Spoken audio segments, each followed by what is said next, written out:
then. Mattia Pozzi for the women and Yannick Floet for the men. And Yannick's, to me, so interesting because a couple of years ago, he was definitely more of a boulder specialist. I think he got a bit fed up with the style of boulder, from what I understand, and then decided to change to lead. Yeah, that makes sense. I think lead can be very flowy, which is also really nice, but I think the fight that you need in lead, and the mental capacity especially, is really what makes it quite special. Yeah, exactly that. All right. The rules then for lead, if you're new to our sport, it's pretty simple. You start at the bottom, you climb to the top, and on the way there are quick draws that are hanging off, those blue things. You have to clip each one of those in order. You can't miss any out. No Alex Honnold free soloing. There's a time limit, as you can see, and each hold is worth a point, a plus to go to the next or towards the next one. And then you can see these scoring zones, the 10 there, means Yannick Floet will be on 10 points. And now Yannick starting what is quite a bouldery sequence here for the men. This is harder for the men down low. The women's more resistance-based. I mean, as a boulder, he's cruising through it. Yeah, that's the thing, isn't it? He's got that power to pull on if he needs it. Flicks the legs through. Blue crosses on the wall indicate the final clipping position. So you've got to clip it from here, and that's because some sequences are traverses, and we want to make sure the athletes are nice and safe. So Mattia Pozzi working her way through. She had not the best of seasons last year, considering the season she had the year before. So she's fighting to refine that form she had. Yannick now cutting loose, crossing in underneath on the underclings, and he'll take a moment to clip and maybe shake on. There's no straight forward.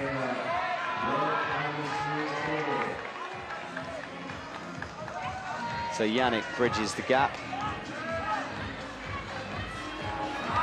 Crosses through. And Mattia Pozzi, goes foot loose. Yannick falls, nearing the halfway mark. And Mattia Pozzi is left. What a shot that is from the edge of the wall. Shows how steep this EP wall is through the middle part.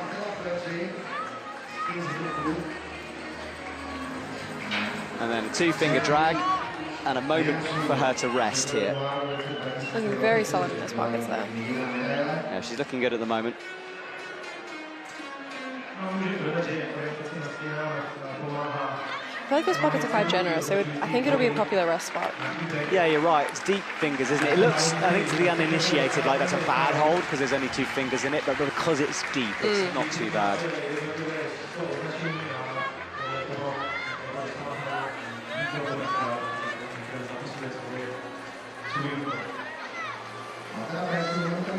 So Mattia now more than halfway through. She's on the farthest point left of the women's route, the 30 scoring zone above her head.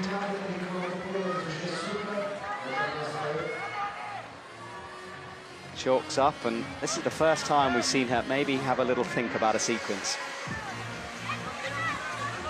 It's a big move, isn't it, Maya, up to that 30? She was low on it as well. So there is Sebastian Helenke from Germany. He's a fun climber to watch, eh, Maya? Sebastian Helenke, 31-year-old, very, very experienced climber who already traveled the world in climbing at 66 competition climbs. All right, Sebastian now up towards this sort of blocked sloper section here. It's always interesting with the semi-final because we learn it with you guys at home. Like it's one of those times where we get to watch 24 athletes, find out how they do it, and Sebastian has this right foot on the sloper. And important that he uses that thumb catch. Absolutely. I think that, yeah, anything with a jib on the thumb always makes it a lot easier. All right, resting now, standing tall, keeping that arm as straight as possible. And then from South Korea underway is Chae-young Kim. And when we say a resistance route, Maya, what are we kind of talking about when we say that? I think it's more like a route that's quite very physically demanding from the very beginning, which I guess it makes it hard to find rest spots. It gets you tired very quickly. So by the time you get to like a proper crux point, you're quite exhausted. I think it still is quite important to find those rest spots, but yeah, it just makes it a lot physically harder. Yes, it does. So you've got to have all that endurance. So Sebastian had a nasty knee injury a couple of years ago, and he's been fighting his way back ever since then. Very experienced on the circuit. And now paces that right foot on the wall. And listen to the support he's receiving. Jaehyun Kim, oh, he falls kind of out of nowhere. This men's route quite hard straight away. Raises his hands up. And that will leave him just underneath Yannick Floe's score. Yannick Floe getting 28 plus, Sebastian Helenke on 27. Men's rep is very, very difficult. Very strong arms to lead that, and you can direct. You can see sitting in second at the moment, only the second athlete out, of course. Oh, she was a little bit inaccurate on that one. Had to slide that hand down onto the jib. Good readjustment. Yeah, you're right. She found it well. Didn't panic on that one. Little micro shakes as she enters the pinches here, and then it's all traverses from right to left. This wall is much wider than other lead walls we've seen in the past, and one of the reasons for that is it's the World Championship wall for next year. It's got to be multitask, so used for para as well as lead, and you need it wider for para especially because of the number of routes that they put on. Now, got to be accurate on this next move up to the pocket. She is initially.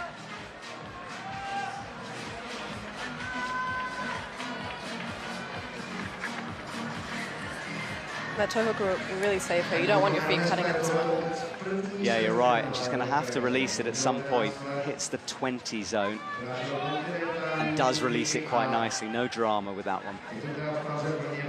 There's jibs in this next pocket as well, so a little bit of positive edges for them. But then the feet disappear, and this is awkward. She's heel hooking her own fingers in there. Oh, that'd be so hard to actually get your heel in any part of the hold. It's not your hands. Yeah, exactly. She's having to really readjust into a sort of a fig four. She's in a lot of trouble here. Oh, commits to the figure four. And Plaki underway for the men, and she's worked that out, but that would have taken a lot of energy doing that. And Stowe has 5:24 left on the clock. He's just starting his run here. He'll transition from the red and black holds onto the mint holds, I guess. I think that's the colour. I call it mint. What would you reckon? I call it teal, actually. Teal. All right, let's go teal. I like that. So Jaehyun Kim, side pull. She wants to use the edge of that volume, but there's not much to be had there.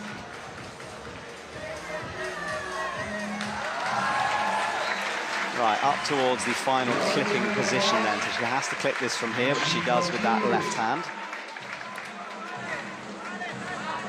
Oh, Ernsto drops down, and that's a big save from him on that move. Fairly certain he was standing on no text as well.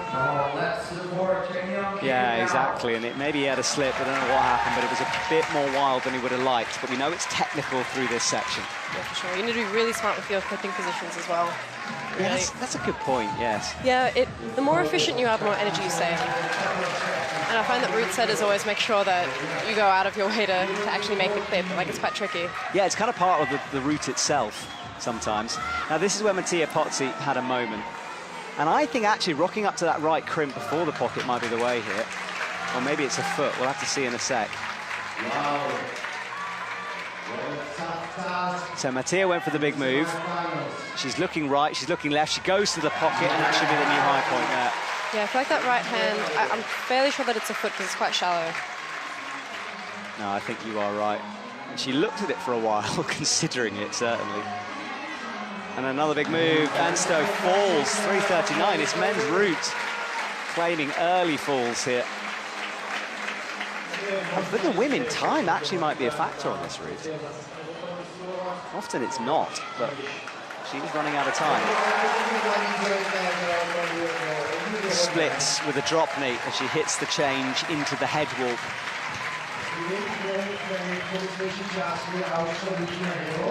Our camera keeping up on her. This is right on the wall next to her on the right-hand side.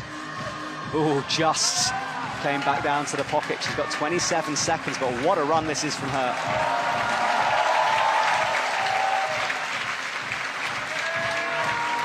Oh, this last section looks so tricky. Yeah, you said that when you read the route, didn't you? Yeah, I think that by this point, it's a real fight. And every move would be so important. And the head wall is steeper than normal, and down she comes eventually. That is fantastic stuff from her, though. So let's stick with Luka Potija. He is a lead specialist, this man.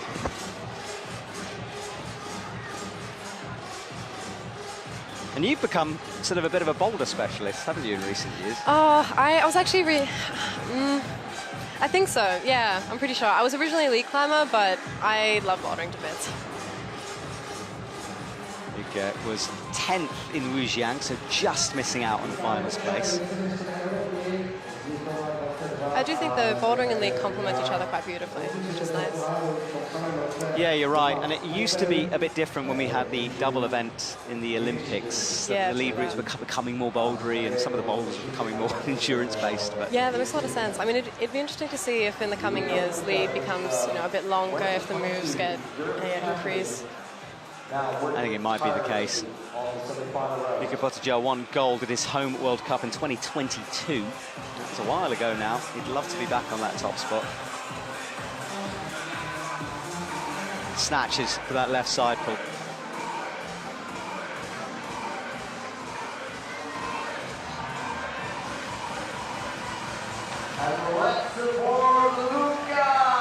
Nice footwork there. Dancing around. Mia Oyagi is underway. She was watching all of the boulder. I kept seeing her in the audience cheering on her teammates. Personally for you, do you sort of, when you're watching your teammates, do you get a bit of inspiration coming into your round, watching them crush? Oh, absolutely. Always, yeah. Very inspirational to watch people, yeah. Especially Osh. She's doing so well recently. Yeah, she did well yesterday as well, back in finals for her. So consistently strong. Yeah, she could have won gold last night, Osh, but the final boulder just got to her. It was a crack climb. Didn't know really what to do on that one.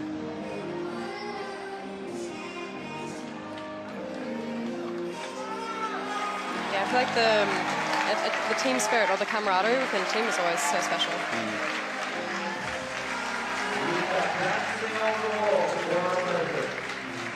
Luka Potija with a big drop knee, crosses through with the left hand. Hasn't made this clip yet, and now we'll do it quite low. Now, you are allowed to do what he's doing there. You can't pull on the quick draw, can't weight it, but you are allowed to grab it and clip it into the rope itself.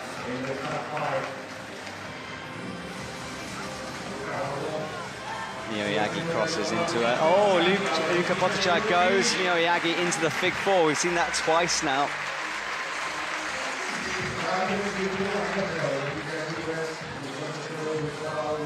I think it's becoming a very popular move in recent years, the figure four. Yeah, I like it when it happens. It's a move that started in rock climbing, and then it was more adopted by the ice climbing world, and they use it. I did hear that. Yeah, fig fours and fig nines in order to work their way through sequences, and it does help you gain a little bit more height using your arm as a hold. Yeah, it does, but it's very dependent on how good the hold actually is. Yeah. But I feel like because it's quite a generous, I mean, could you even call it a pocket, like a two-hand pocket? I feel like it's good enough for sure. Agreed. So she moves into third now, 23. We know where the high point is. It's quite a long way above her head.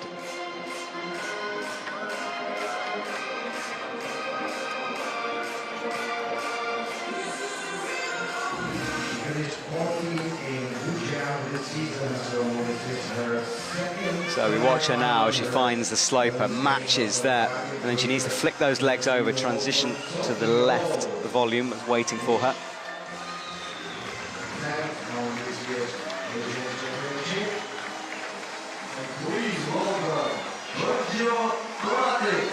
Giorgio Tomatis is announced to our audience. Mio Iaggi did the move that got Matteo Pozzi. And there is Giorgio Tomatis. She's doing some great work on the wall. All right, Team Italy will start cheering as he pulls on.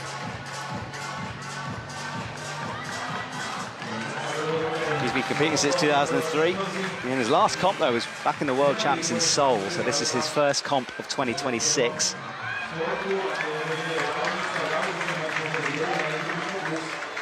Miyagi creeping her way through, just hits that block zone, which was a bit low on it. And it's blocked for a reason, right, Maya, that it's hard to get those full fingers into it. For sure. It's very dependent on accuracy and precision. And at that point, when you're absolutely exhausted, sometimes you find it lacking. Yeah, to me, I don't know if we'll get a replay of it, she was a little bit low on it, only got fingertips in, got a bit stuck in that position, and that was it, down to the ground for her. Let's see a replay here. This was down low, it was all looking good. Nice solid clips with those triangle climbing quick draws. And a big move here, and then that was just before she attempted to go for that blocked crimp. So Giorgio Tomatis looks like he's grimacing under there. There's a tick mark just to show him where there's a jib on that volume. That's very kind. They do it sometimes, don't they? They're occasionally nice, those route setters. Often not. Yeah, I find often not, especially with the clipping positions. See the scoreboard on the right. Luca Pottigiar leading the way, 34 plus. Quite a way ahead of Yannick Floet's 28 plus. To the 20 then. He's approaching his teammates' 22 plus.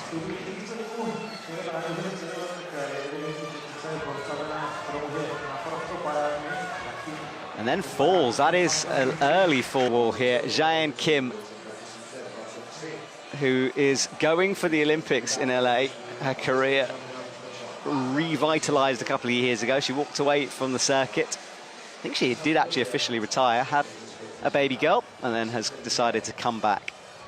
So inspirational. It's very cool, isn't it? But her weakness is the clock. She is not the fastest climber in the world, and she's going to have to move through this route because it's a long one. And please welcome Kim Kwon from Korea. And I love her flow here, Maya. It's just beautiful to watch her climb. She climbs so statically, but it's very flowy. Exactly. She was kind of doing static moves before Annie Sanders was born. I actually remember being like 13, 14 years old and watching her lead World Cups and just, she's so dominant. Her endurance is incredible and so strong. Yeah, it's lovely to watch her. Great to have her back. And it's one thing I like about lead climbing is I think boulder is becoming sort of more of a young person's game, or certainly that seems to be the trend, whereas, we've got some more veteran climbers in lead, people like Jakob. I'd have to agree with that, yeah. It definitely seems like your career can be stretched out over a longer period of time. Without losing its quality, of course. Yeah, and I think that experience helps with lead as well. There's a lot of sort of in-the-moment route reading you need to do. They do get an observation time for finals, semis, but remembering that when you're up there when there's this many moves is quite challenging.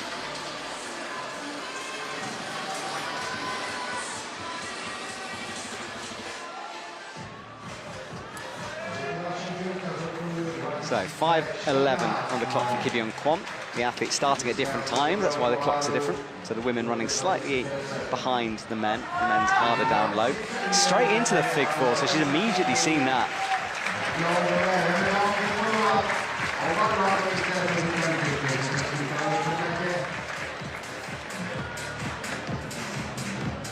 Finds the jib with the left hand, and then this is a boosty move for her, but again, a boosty move, but in a sort of a static way.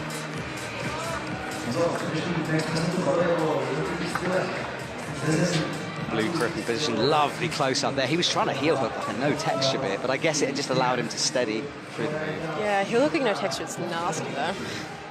Definitely not ideal. No, not what you want.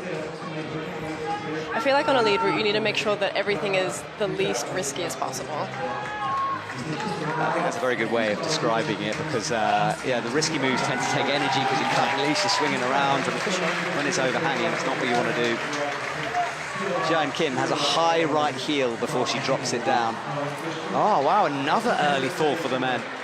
Gideon Kwon, around that 20 mark, he goes down. The men's pretty brutal at the moment.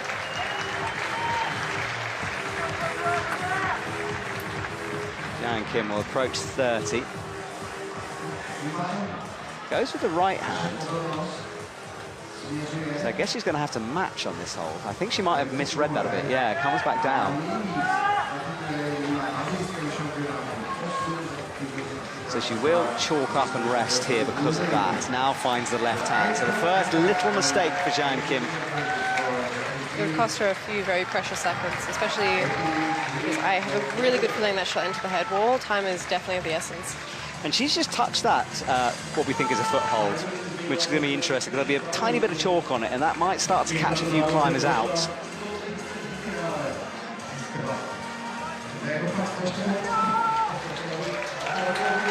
So Joan Kim will keep an eye on that clock, 1:38. She's actually not too bad for time, so she's paced this well.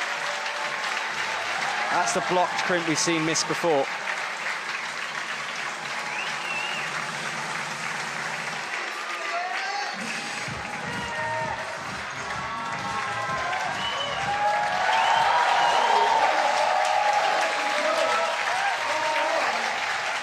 All right, she's looking right, she's looking up. There's the 40 above her head. Hits in the heel and finds the 40. So I'm just going to check the scores here because I'm not convinced that's... she moves up to third, but... Yeah, so she's in the lead now.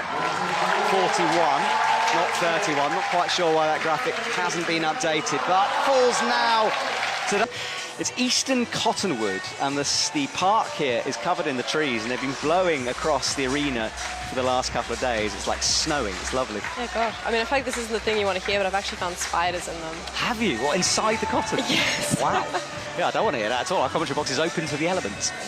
Max Berton used to be a lead specialist and did very well at Boulder recently. He's the French national boulder and lead champion, and he made his first Boulder finals the other day, which was a super fun moment. And then a lady who is very experienced, double Olympian Mia Krampel comes on. Little nod to her, Belair. Her teammate Yanni Garnbrett not competing at this competition. I think she's going to be back in Innsbruck. I'm not sure if you noticed, but I love how they supply the little pieces of carpet almost at the very bottom where you can wipe your shoes beforehand. Yeah, I noticed that in Boulder as well. They were doing. Yeah, I mean, I've got a car mat because I find that it's more stable than a towel, and it's really good at getting chalk off your shoes before you start. I'm so glad you said that. I used to do the same. In fact, whenever I destroyed a car for various reasons, I'd steal the mats out of it and really? just keep them. It's useful for certain things. Oh, nice strategy. Because I always use those, you know, those starter. Oh no, I thought Max fell there, but no, he just dropped back down. He kind of dropped out of shot. I thought he was gone, but no, he's all right. Yeah, they provide starter mats in boulder pads often, and I always lose them. Always.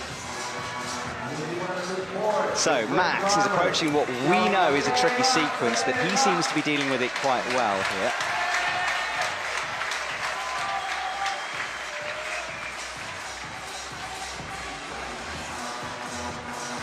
Mia Krampel flips the left hand.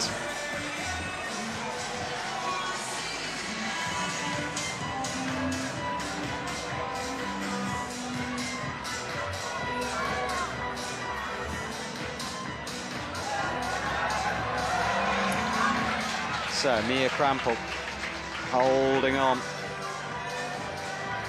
doing well as she starts to traverse.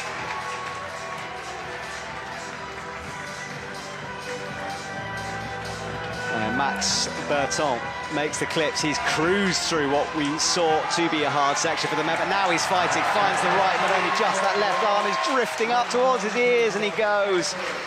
Max Berton is down, and we will wait and see where that leaves him on the score. He will move into second position with a 29 on that one.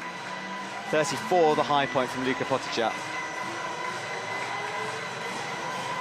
Again, that figure four seems to be very popular. It's like a standard move, I think, through that. It'd be interesting. I mean, it'd be interesting to see if the athletes read it as that originally when they were doing observation and chatting to each other. Yes, they're very good at noticing moves which require a little bit of something different. I wonder if someone can do it without. Mia with a big clip. It's the scoreboard on the right now, so Zhang Kim's 42 is leading the way over her teammate, Cheon Kim.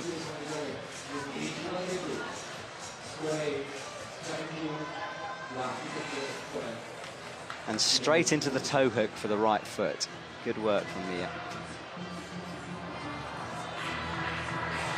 Was a bit low on that, had to bump into the adjustment. Really good flexibility on that high foot as well. Yeah, she's brilliant at that, isn't she? And she's strong in flexible positions as well. There's no point just being flexible. You have to move off it as well. Absolutely. Flags blowing in the background. The unwind dropped down a little bit.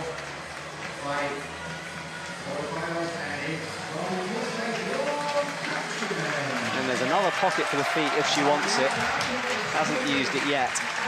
And now into the block crimp easily. And look at the time as well. Jaehyun Kim was at 1:29 when she got to this point. Mia Kamprul, 3 minutes left. Oh, but she falls to the... So, Dylan, I think he's trying to find out what his speciality is as he drops down. He's competed in boulder and lead throughout the years. He hasn't competed for a while. Salt Lake 2024 for boulder.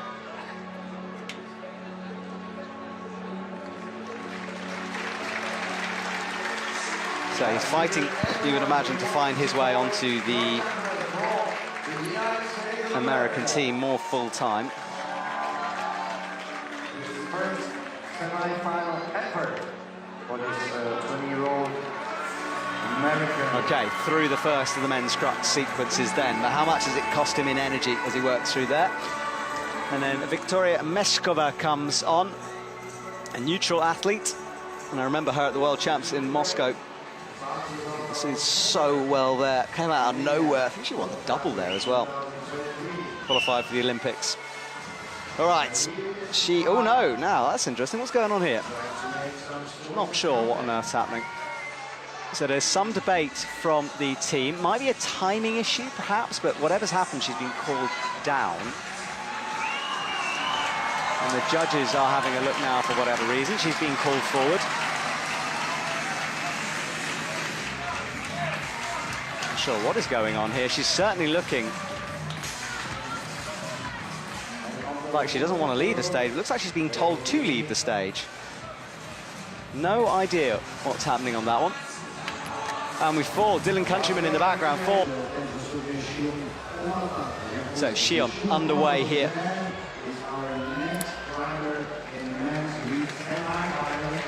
So Xion Amata was 11th in Wujiang.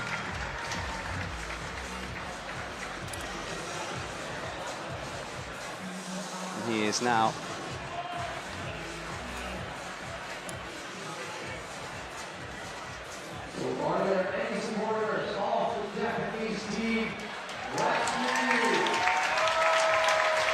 all right, Xion underway then.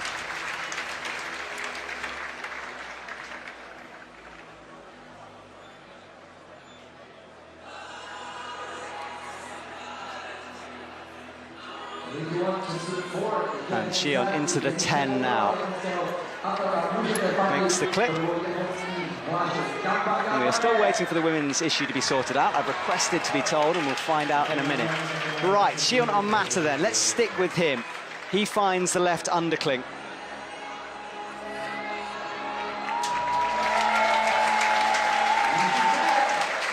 And into that tick mark nicely.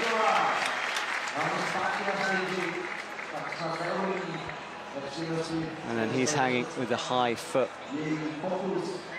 on the wall here. Very smart to not stand on that no-tex. Yes, exactly. It's a danger, isn't it, down there, that no-texture surface.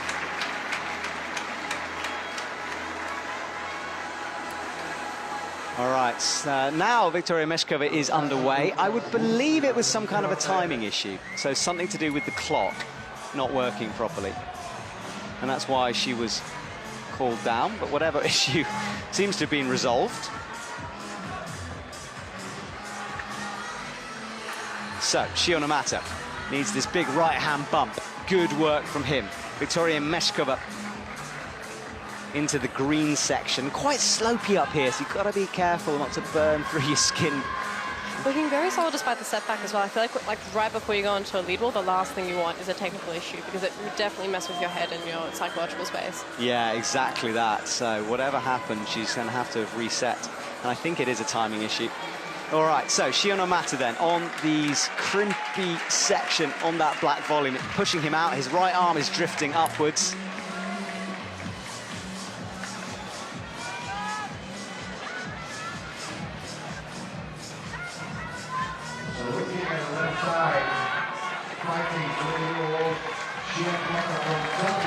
Shionomata hits the 30 now.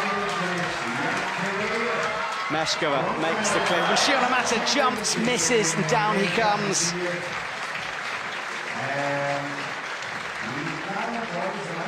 And he looks up very disappointed with that one.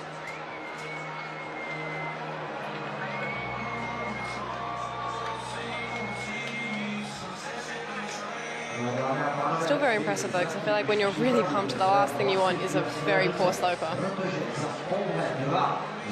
Yeah, it's hard, isn't it? And he flew through the air on that shot. Victoria Meshkova has this sort of knee scrub in on the right knee.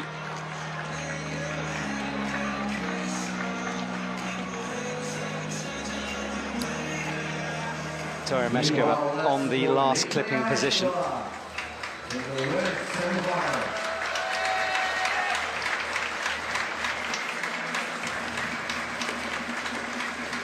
Two fingers in those deep pockets, then hits it with the two-finger drag, resets, back down. Important moment for her. Yeah, it was a timing issue, so they're going to have to be doing some manual timing from then on. So whatever's gone wrong with the system meant that obviously we don't want to start an athlete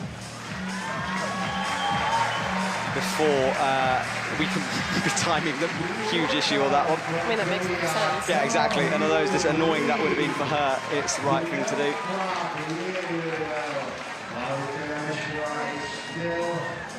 So now, horizontal, matching that crimp. This is a big move, as we know. The pocket is up above her head. We saw Mattea Pozzi struggle with this move, but easy stuff from Victoria Meshkova. She will jump above Mattea Pozzi on that one. It might, psychologically, I mean, are you guys sort of taught how to deal with things that go wrong? Because it can happen, right? And you, as an athlete, all the time, yeah. And I mean, sports psychologists are very, very common for athletes as well. I think it's very important, very useful. I know speed climbers literally do training sessions where they get called down at the last second. They have to go back and reset because it's something you have to learn. Yeah, true. But I mean, when you're on the wall, you're just so locked in, I suppose. Yeah, you just want to get on with it, don't you, for them? Yeah, and I feel like you don't think a huge amount, especially with bouldering and lead climbing.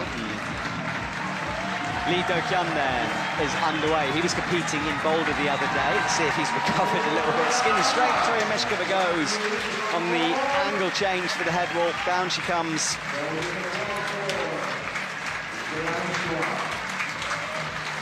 It's also interesting as well as a climber, the more you climb and the more you develop your skills, the feeling of pump actually changes a fair amount. Oh, really? In what way?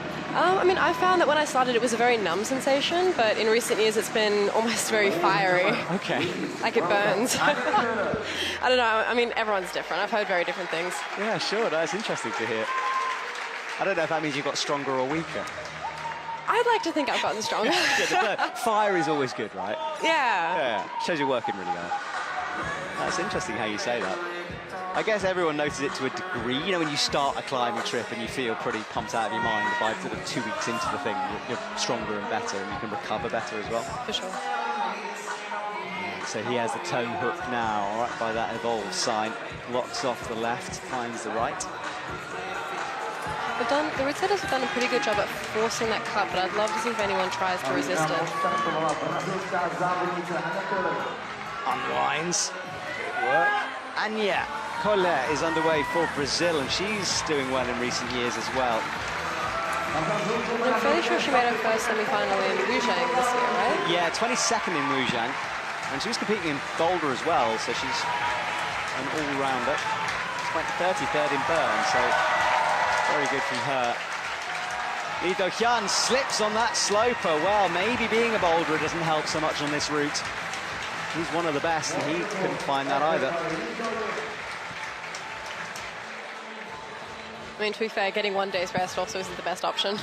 No, because you can't take that into consideration, obviously, that some athletes are less rested than others. You have to set a similar route, but Absolutely. I guess that's the price you pay for trying to win 2 comps. There aren't many competitions where you can get a double. It's here in Innsbruck this year. Heel hook for Anya. Looking good so far.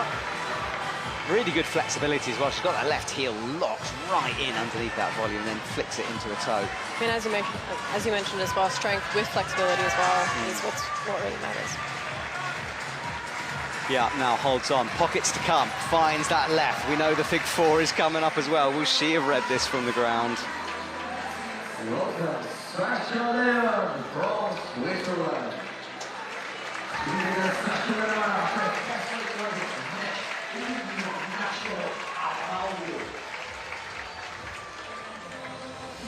So Sasha Lehmann is out. This man is fully into the lead world at the moment.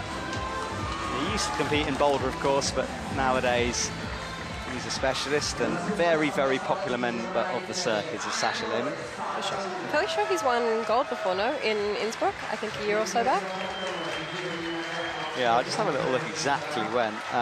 It was in... He won the Villars European Champs back in 24. But it's been a while. You have to go back quite a long way to find podiums here. It was Innsbruck 23 last time he won a gold medal. So he's due another one. Yeah, that famous moment when he was trying to qualify for the Olympics years ago, where he got out-timed on a move and couldn't quite make it. Anya is into this blue clipping position, the blue crosses, that indicates the last clipping position.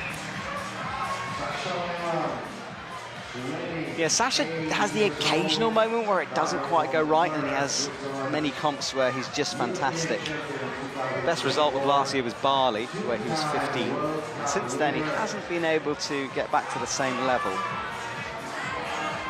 I mean, that definitely happens sometimes. Sometimes it's quite tricky to get into that flow of very consistent results. And I guess psychologically as well, you know, once a few don't go your way, you start overthinking it a bit. Yeah, for sure. Right, he's up to the first of the cruxes. Makes that clip just about, because it was almost at the edge of his reach on that one. And Anya creeps towards the head wall slowly, slowly. She's low on that one, but manages to reel it back in. Twists in and makes the clip, but she's breathing hard on the right-hand side of the wall here.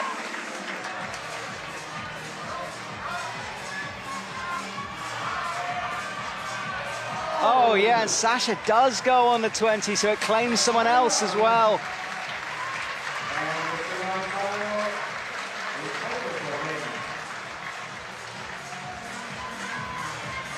Sasha breathing hard as he looks up.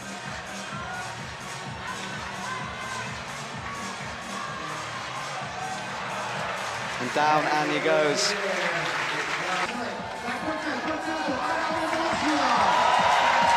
here goes Adam Ondra. Just incredible to see how much they get behind him. It's awesome, isn't it?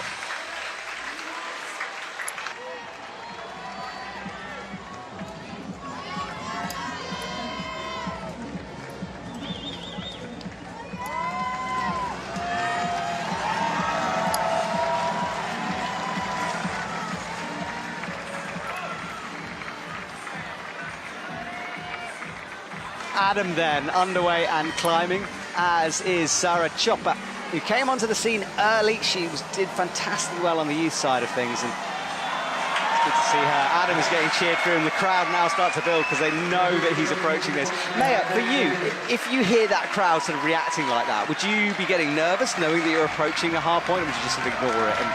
I think you're actually on the wall, you get a bit of tunnel vision, like you don't really hear what's going on around you. I feel like, especially with Adam Ondra, he would be so focused and zoned in that I think just climbing is all that matters to him. Yeah, and I guess they just cheer for his every move, but they're going to go wild if he gets through this sequence. They're holding their breath right now. Toe hook, and he has done it. And there, the crowd do react to him. All eyes are on Adam right now. They are. Sarah Chopper works her way through the green pinches now. Hits it with the right hand, sloping. Adam has a heel now. Oh, listen to the crowd. And for Sarah Chopper, I think if it was me, I'd be feeling quite cool right now. I'd be like, oh, I'll get cheered up. I'm feeling the same. Let's see if that can boost her at the same time. But Adam has hard sequences through this.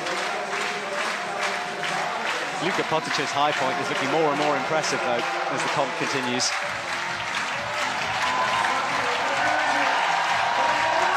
Adam looking very, very solid on that heinous sled bar.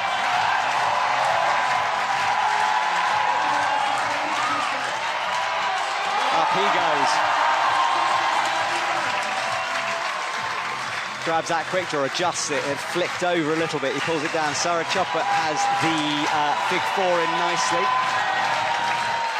Adam is in second at the moment, so approaching 34th, and every move is closer to a potential final, and the crowd knows it.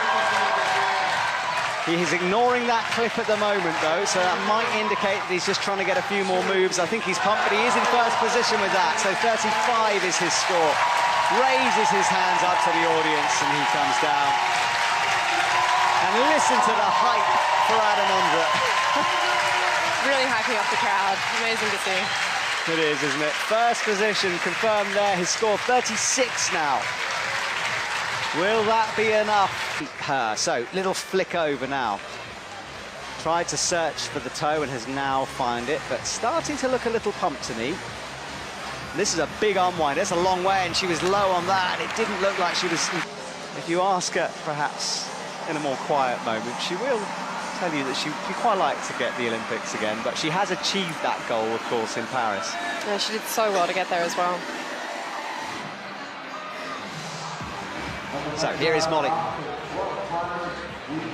Let's see what she could do, and there's no kind of pressure for her as well. You know, she's back on the stage, she's feeling healthy, clearly she's feeling strong, but she needs to get up to 42. Top 8 is currently Mia Krampel's 24 after that low slip. So impressive as well. You can see that Olympic rings tattoo on her arm. I know, it's just such a stamp of approval, that one, isn't it?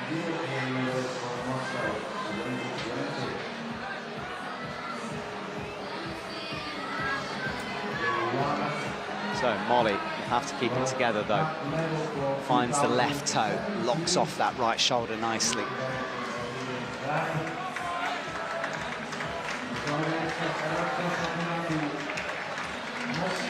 Sits on that heel, turns it into a toe, finds the jib.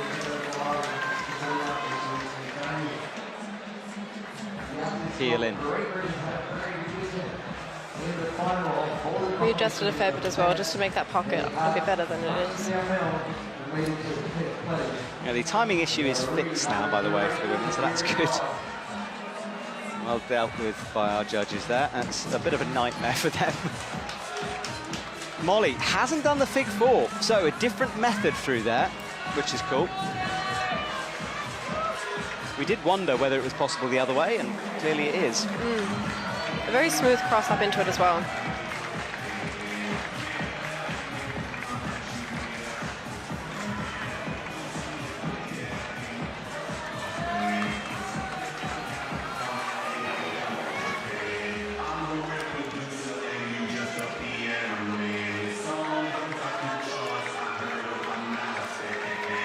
.35 on the clock for Molly. No one getting timed out yet. In 8th now. Above Mia. Mia really did have a low slip, didn't she? So Molly, with toes in, takes a moment to shake here.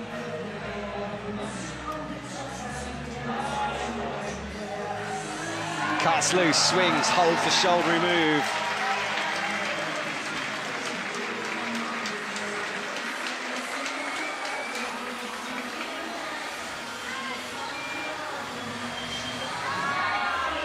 Small jibs and a little bit of a shake, but she's found the pocket.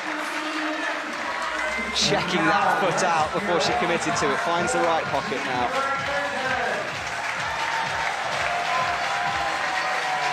Moving really efficiently as well. I haven't actually seen her match on anything in a hot minute. This is a good run from Molly. 32 now on the board.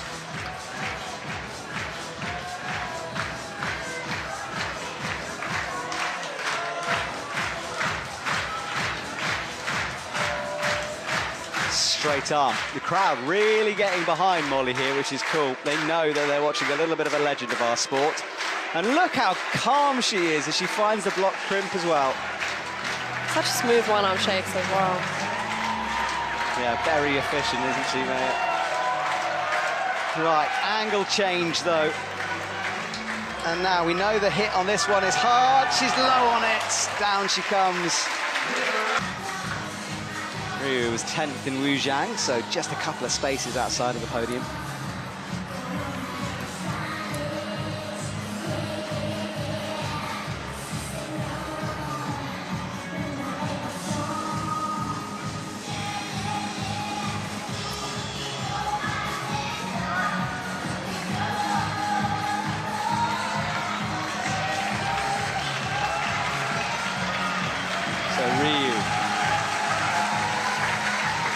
I don't know if the crowd are actually appearing.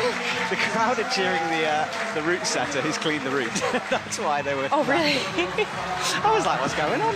Oh, good on him, honestly. Yeah, fair play to him. Well done, sir. So, Ryu finds the crimps.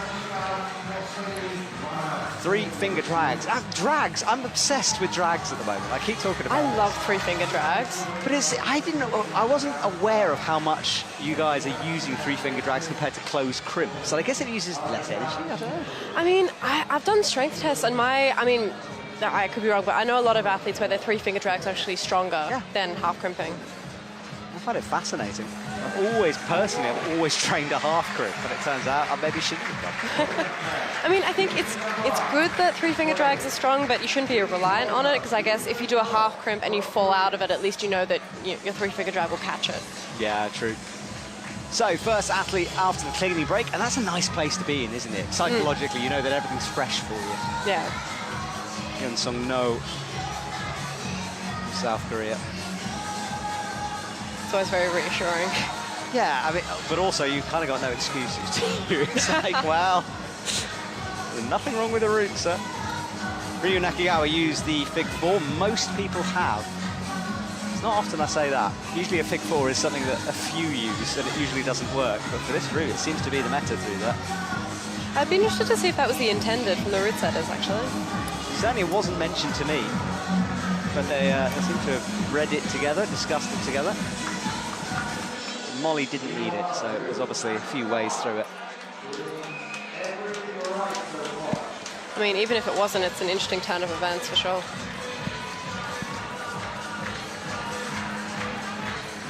We like to see different things on our walls. So Ryu crosses under. This next move is a bit tricky for some. She seems to be approaching it very low as well. Big unwind, lock off, but no problems for her. Hyun Sung No is looking a bit grabby down low at the moment. Sort of snatching for holds quite in a stabby way.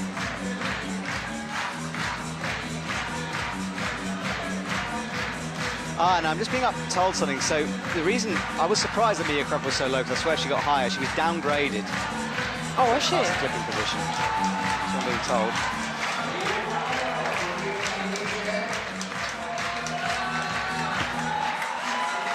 Just double check that.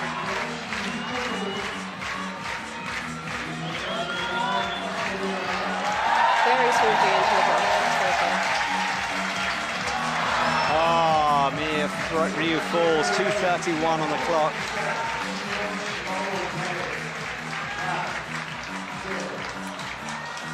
Head in her hands, she hits the floor as well. Cross hold, so where the clipping position is intended to be. That's where she made a movement after, so she was downgraded to that blue cross, and that's why she is so low down.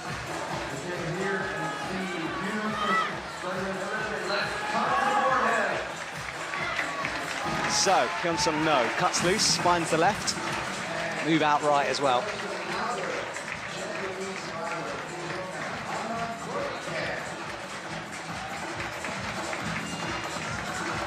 Scoreboard for the men, Adam Ondra leading the way, he cuts loose. Oh, and look at this from Hyun Sung No, his elbows are drifting upwards, crosses in underneath. And a big move required here, and a few have been caught out by this, and he doesn't look in the correct position yet. can he find a place to rest? Because he's going to have to get something back if he wants to do this. I think he's in big trouble. Left hand. Surely he can't unwind off this. No, you could see that coming, couldn't you, mate? Yeah, he's going to do it wrong quickly. Hannah underway for Japan now. Hair blow. She looks so chill. Very calm and a very dramatic shot.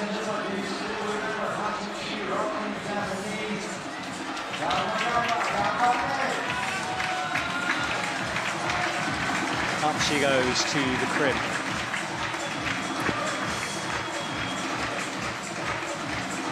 One thing that I find interesting is that ever since they sort of announced that Boulder and lead is split for LA, the amount of lead specialists that have come through is amazing. Yes, I think they got a new lease of life, wasn't it? And they have, they've waited a long time for it. It was speed, boulder and lead at the first Olympics, lead and boulder for the second, with speed a separate discipline, and now in a pretty amazing move, the IOC gave us more medals. Marcus Skolaris, the World Climbing President, working hard behind the scenes to secure that one. Right, Zento Murashita for Japan. Big Japanese presence in this semi-final.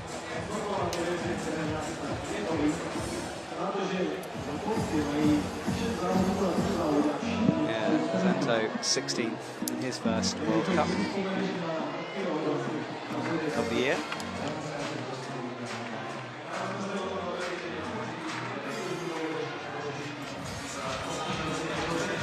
DJ doing well. A lot of people have been mentioning how much they enjoyed the DJ. That was pretty good last night, I won't lie, for women's finals. Yeah, he did a good job. It was certainly a fun atmosphere in the stadium last night, and it's continued into the tennis stadium today. Right, finds the 10 to Zento, nice and chill at the moment. And the difference from here on some, no, you can really see this down low. He was very stabby on his moves, and look at Zento just placing the hands and serving some more energy. She's passed, Hannah has passed the Fig 4 move on the right of your screen.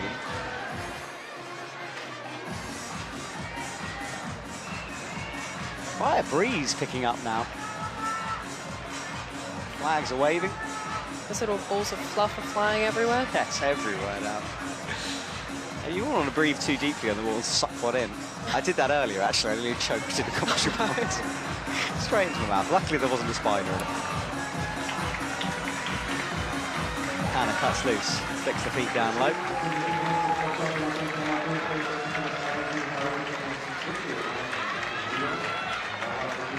I've seen a lot of people do that almost like piano match on the crimp. Yeah, so why would you do that? What's that for? Personally, I wouldn't. I feel like the more you match, the more energy it takes, and you know, time and energy is vital for lead, especially. I really liked what Molly did, where she almost like crossed underneath and then came out and bumped straight up to the 30. Like, that was very smart. Yeah, so the piano match is when you're kind of, well, if you're playing a piano, right, you're moving your fingers across the keys, so you're like just adjusting your fingers into that hole. I get it. Hannah hits the pocket. Oh, that was a little bit awkward, that cut loose. She did manage to bring the feet back through. And that calm face has got a little bit more grit in it right now as she starts to work hard.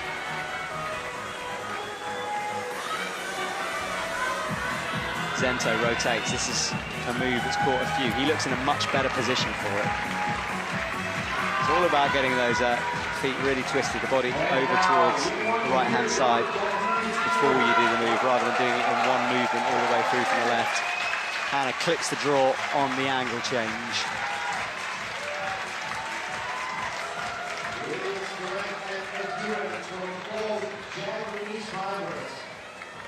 That clip keeps getting in the way when they move the arm over the top. Look at this from Hannah. She is doing really well up towards the 40. Zento falls just past the hard move, obviously costing him a bit. Hannah now up to third with 39. Oh, that left elbow flaring ever so slightly as well. Yeah, she's dropping down, look, to rest.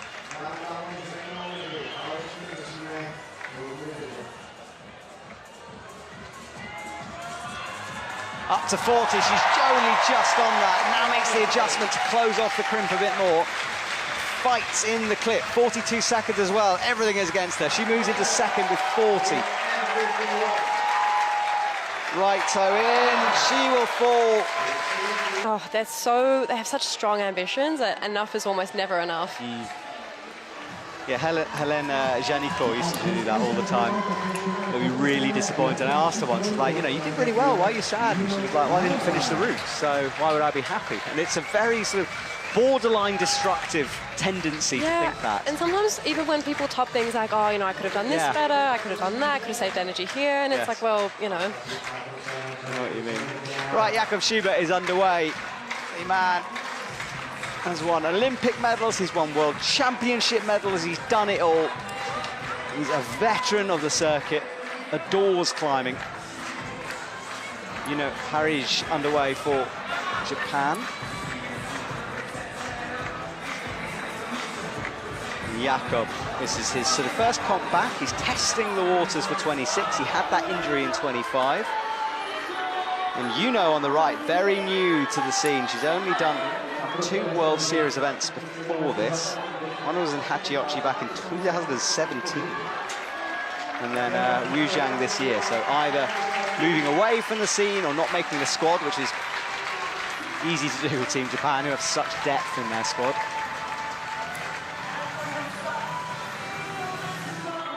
Jakob hits the 20 then.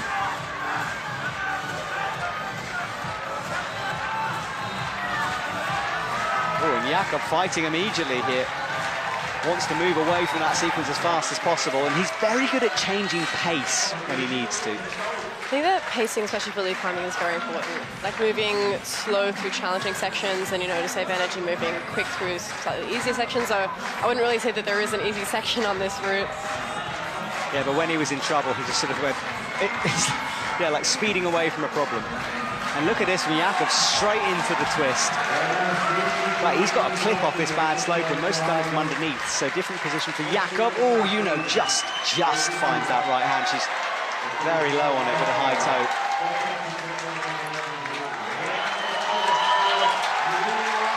Jakob pushing on, finds the sloper as well. He'll have to readjust the quick draw. Almost everyone has done that. You fire into it first and it just puts the quick draw over your shoulder. Really good drop knee though. I feel like drop knees and heel hooks are a lead climber's best friend. So Jakob Schubert moves to 4th position with 32. Yuno sideways. She does a big cut loose, another way through that. It's all about trying to make room for the foot and the hand. So you either do it with a fig 4, you do it as Molly did, just by sort of crossing, or you do what she did and cut loose. Jakob hits towards the head wall now. He's on 33. Every move, the crowd are applauding now. They would love to see him up with Adam, and he's just below Adam's 36 high point. We'll wait and see, and Jakob moves into the lead with 37, jumps above Adam Ondra. I'd be amazing to see them both in finals. I'd love that.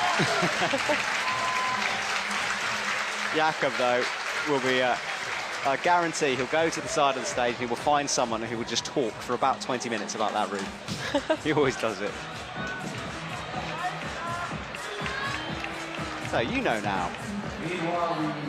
Cruxing, first real cruxing move for the women here. This move to the pocket. Little handshake. Ooh, didn't like it that time. Drops down, pastes the foot on the wall. Really changes, so this is... I'm not sure if she's trying to find a rest or trying to change her position to make the move. I think she crimped the block a little as well and then moved her hand down. Yeah, maybe. So maybe she just wanted a better position and she's worked it out. I mean, it avoided the piano match. Yeah, true. A good in-the-moment adjustment from her.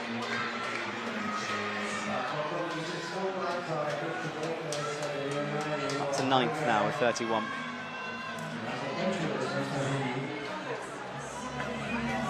That's our leaderboard there on the right. So 33 now.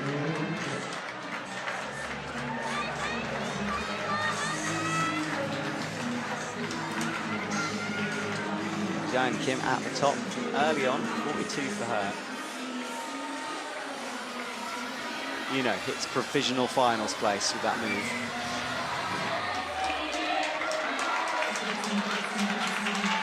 Philip Schenk walks on for the men.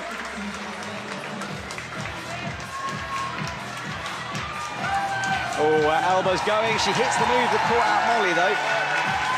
And you do want to move your right hand up to the middle of that yellow sloper. Oh, for sure. That's the best part of the hold. You wouldn't want to hit it not much higher or lower. All of that from Yuno. And there he is, taking a breather before the traverse left, where the crux waits at the end of this traverse on the 20.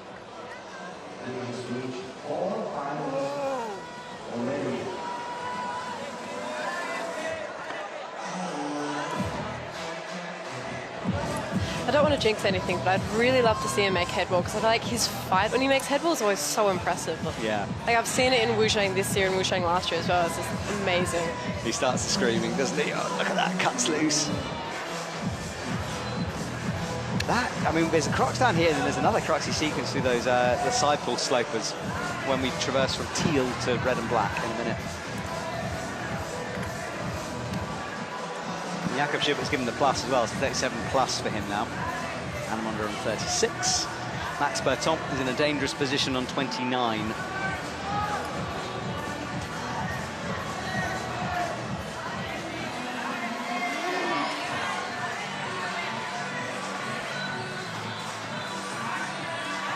So through the crux, nice and easy. This is where Jakob suddenly started accelerating. Philip Schenk is a little bit more steady. The women's route is being cleaned right now. So halfway through the women's, but quicker on the men's.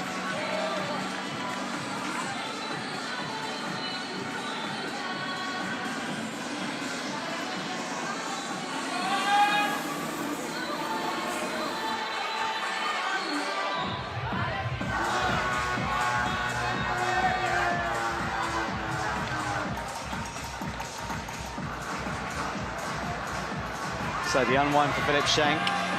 Does it the more powerful way that he's in, and he hasn't made the clip. He's got to do it from this position. Look at that hand, fully flat on the sloper, trying to get as much skin involved as possible.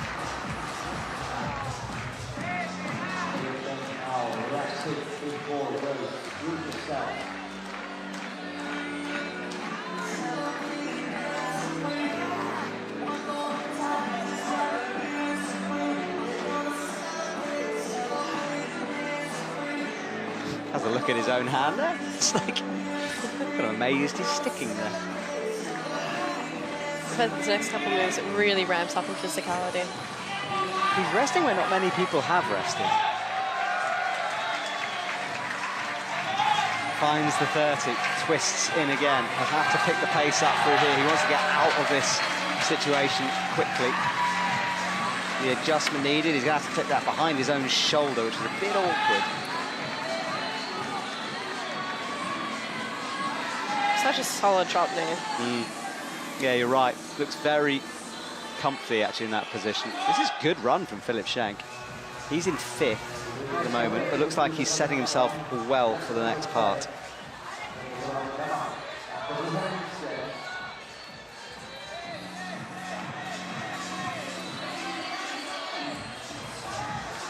And makes the double flip from that position. Right, block crimps to come. Got to be accurate through this section.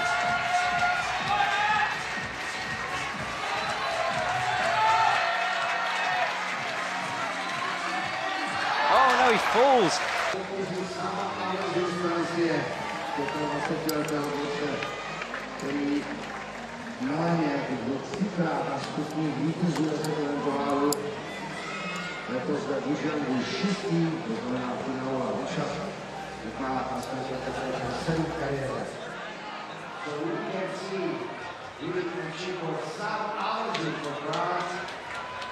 Sam Avazu then.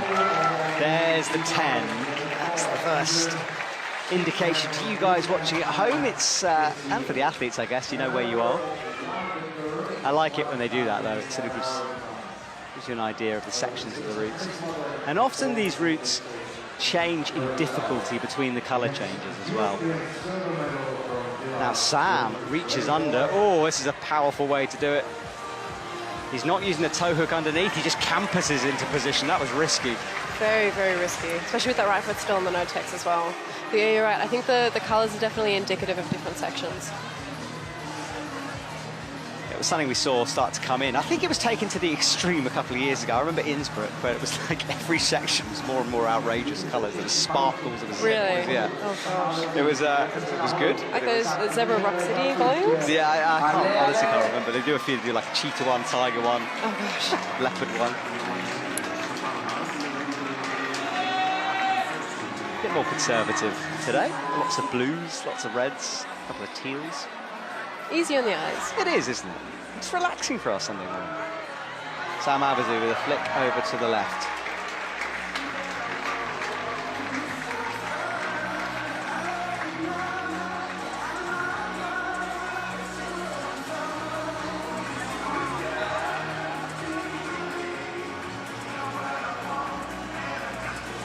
Sam flicks again. This is sort of such Baldry's style of doing this. He makes the clip, so there's seen two different ways through here. You either make the clip afterwards off this side pull sloper with your feet up on the right, or you clip in underneath. Both seem equally efficient to me. Philip Schenk spent a while here, and Sam Abazu will shake as well. Maya, there's not many rests on this, are there? No, I don't think so at all. I think power endurance is very important for this one. If you do rest, you have to be prepared to do so on a really nasty hold. Yeah, exactly. Occasionally we see a hold that's designed for a resting moment, often after a dyno move where it's a bigger jug and they'll know that they can hang on there. I haven't really seen a comfortable position for the men. Usually I think before or after a very crutzy move. Sam Abazu is 3 minutes on the clock. I think rests also allow climbers to sort of mentally prepare. Sam touched the wrong bit there. He went up with the right hand onto that hold. We saw Philip Schenk slip on.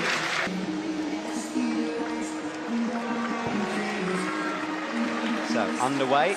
A route set against a round of applause as he leaves. The next athlete, Ina, comes on from France. There she is. She's been doing a lot of climbing. I keep bumping into her in twice now in gyms in Prague. I think I bumped into her a few times in China, actually, after Wuzhang. Yeah, she's one of those athletes who likes to do lots of climbing around. Others like to rest a little bit more. She certainly keeps herself moving. All right, just underway now. Athlete getting the freshest set of holds, apart from the first climber, obviously.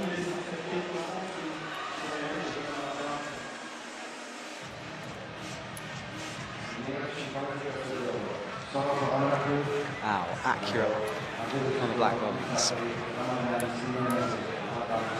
We saw Sam do this a really physical way. Ow is way more static with his method, and I think that is the better way.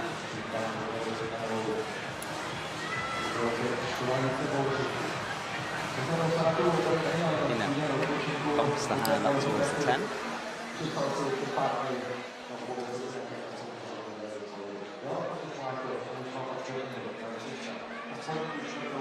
Now is on the first crux here. He tried to clip and then adjusted.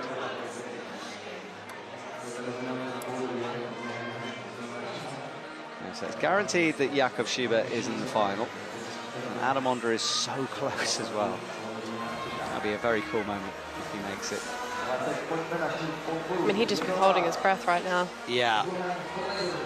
And knowing Adam, he won't necessarily have expected that, but it's a good indication that he's in form. And Adam has done a lot of outdoor bouldering recently. I think he's climbed 3 V15s recently. That's mad impressive. It's kind of odd, isn't it, that he's sort of in boulder shape as he comes into the lead season, but hey, I'm not going to tell him. Ina about to traverse left. Let's see how she does it. Fig 4, cut loose, match. There's a few ways. Into the 20 now for her. And Al's elbows are drifting. He needs to get this locked in. Good rotation now. I think he's recovered something. Ina has it different again. She looks for a heel hook on the right. This is going to cost her. She campuses in. She hasn't made that clip. Could be in some also trouble. Hasn't made the figure 4 as well. No, and she's going to have to pop for the pocket. I think she's in big trouble here. Houdini swap just about holds this. Those legs are kicking in the air. She finds the pocket, but she's going to have to get her foot involved somehow to make this clip. Oh, that would have cost her dear. Well, she's going to have to find a way to recover from that, because moving forward, she won't have a lot of energy left. Al falls. Yeah, exactly. She is trying to rest, but it's not the best place to rest. So Al is in 8th, so yeah, we've got an Adam in, haven't we? We've got an Adam in. You know what I mean? Yeah, Adam is in. Cool. Oh, good on him. He'll be so happy with that.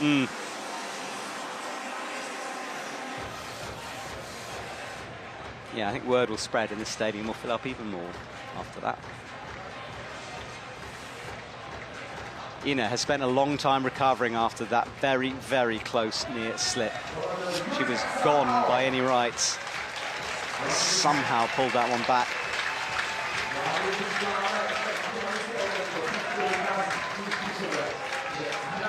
But has she got anything left?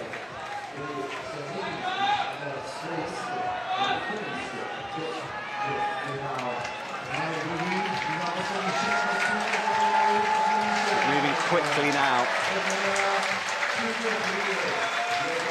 Climbing slowly as she takes time between these moves.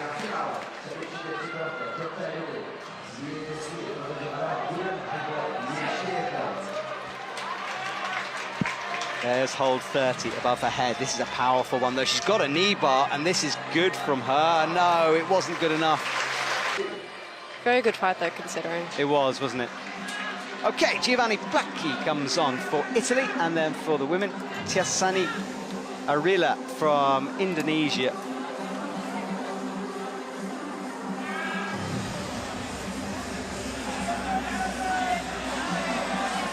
Look at Giovanni now, he's fighting. Cuts loose, drops those feet down to the no texture.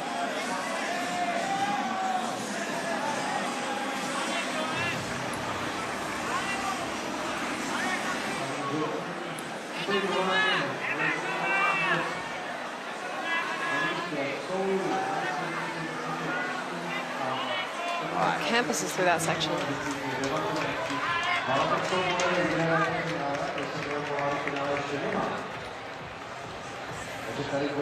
So she keeps frog squatting down on those small crimps. 55th in the Wujing, so big improvement for her. And this is... I love frog squatting, especially for lead climbing. It's so much fun. Yeah, it's the position her legs are in, imagining a frog literally when it swims or sits, the way its legs are kind of bowed outwards, that's what we're talking about. This is only her second ever World Series senior event as well. Done a lot of youth Asian championships, but big breakthrough for her here.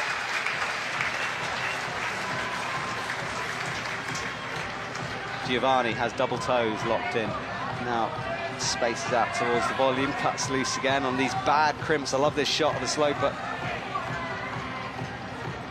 It's not really a crimp like regular crimps are, that. It's sort of a sloper crimp.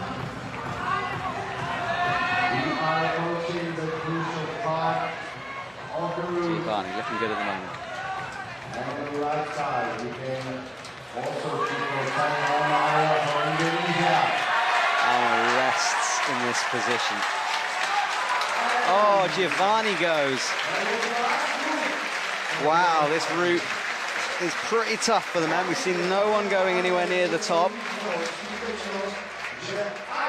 And Luka Potichar then will be guaranteed in as well. Giovanni down in 8:30 plus. I'm not sure with that one if it's going to be enough. With Satoni, Neo, Alberto, Serrato and Putra to come. Big names there.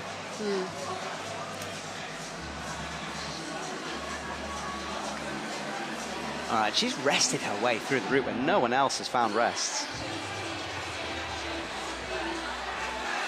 I'm not sure if you caught that as well. I'm fairly sure there might be a blocker in there as well. In where her two hands are? Yeah, in the big teal pocket. How mean. Guess they didn't want her doing that. She's found a way to toe hook it though. Sorry, to heel hook it though. Out she goes. Well, she's used all the rests available, but will it translate to the route? Because she's still quite a way up to that bouncy move for the 30.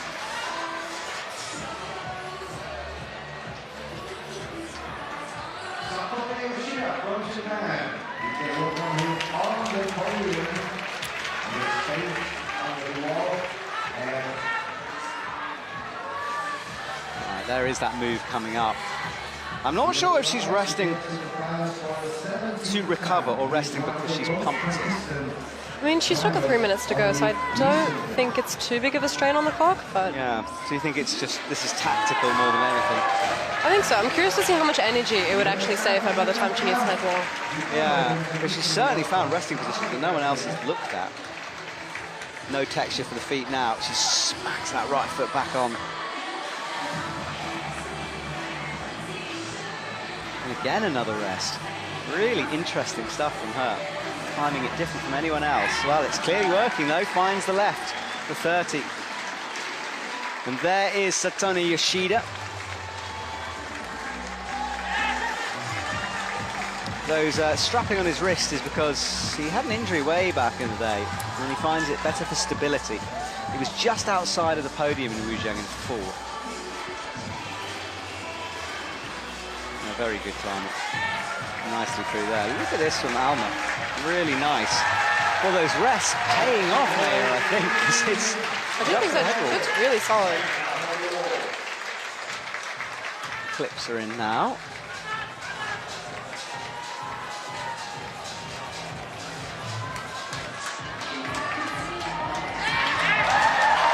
High up, and she bounced straight into that hole. Really well done from her. Satomi has, I think it's a left heel in underneath there. That's a bit different as well. Team Indonesia's lead squad has got better and better as the years go by. They've really developed. Yeah. We need them for speed specialists, of course. Oh, that's close though. She falls right. That will leave her in 5th with 39. Just underneath Jaeon Kim, who had a brilliant round early on. She was 2nd out. She's still in the finals position. Now she's upgraded to 3rd. So 39 plus means 3rd for her. Awesome stuff. And the crowd are going to start screaming again because another hometown hero, Michaela Smetanova, will come out next for the women. Satomi Yoshida, meanwhile, drops those arms down. You have to hold it in a very locked off, sort of square on position and then relax when you come into the undercling. Oh, for sure. I think that move you almost have to flare your elbows intentionally. To sort of flick off the momentum with your feet as well. We've seen a lot of athletes do that, haven't we, through that. That's our leaderboard. Jakob Schubert, Adam Ondra, 2 big talking points. Luka Popovic guaranteed as well now. Up towards the 30. And that reaction you can hear is that Michaela Smetanova has come on to the stage. There she is. Yeah, the Czech climbing audience is very passionate and fairly critical online. It's hard to be a Czech climber sometimes. They expect a lot. Satomi Yoshida falls. Yeah, they expect a lot from their athletes, and the pressure is unrelenting for some of them. It always feels quite important to then almost block the crowd out sometimes. So Satomi Yoshida is in 5th. Yeah, 5th, just a plus behind Philip Schenk. Let's see some of his highlights then. That was past just before the crimp. And that was, some really good footwork from him. Laces wrapped around the bottom of the shoe. Let's see where he fell, just not quite holding the unwind.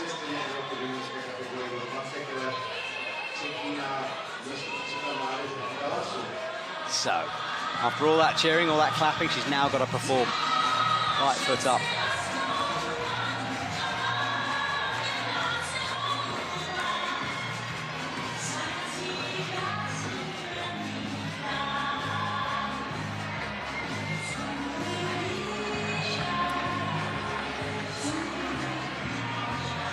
Right hand on the side.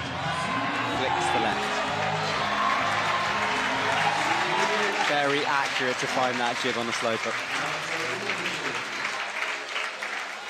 Neo Suzuki then, and I do love watching this man climb. He's a gold medalist already from this year in Wujiang, so he's at the top of the Euroholds overall standings with 1,000 points. Little jumping up and down to activate himself. Michaela is just about hits that pocket.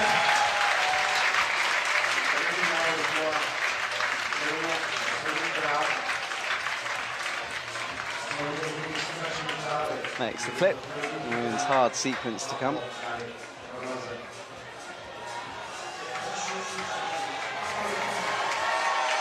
She's looking a bit unsure here as she starts to figure it out. No feet, that right foot sort of dragging across.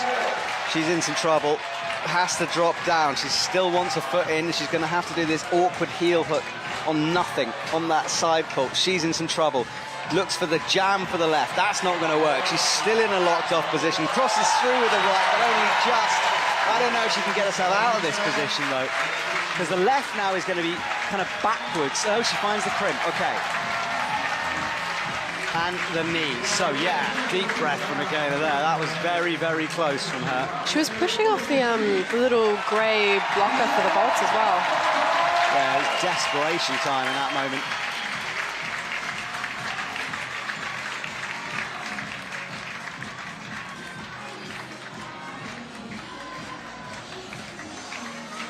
All right, she needs to recover. She'll have a moment hanging off there with that half knee bar, half knee scrub.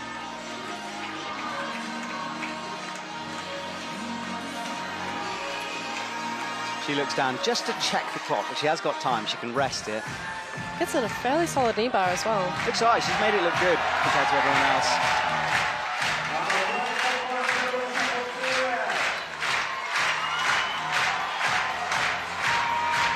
All right, she's got to press on though. Has she recovered enough? Out with the left into the pocket. Finds the next sloper. Meanwhile, Mio Suzuki is entering the men's first crux. Audience are clapping along with the tune here. Very accurate on the left. I think she has recovered something. I mean, she'll definitely need it for the upper sections. Yeah, well, this is the move to see if she has. She obviously has, so good work from her. And a heel hook. She'll be able to sit on this heel hook for a while. Mio Suzuki approaches this square on, elbows flared situation you were talking about. Decides to cut loose. That actually looked pretty good. Really very solid on this lower section. Yeah, didn't he? Yeah, he chose to sort of cut loose, and I think actually that saved him some energy rather than cost him.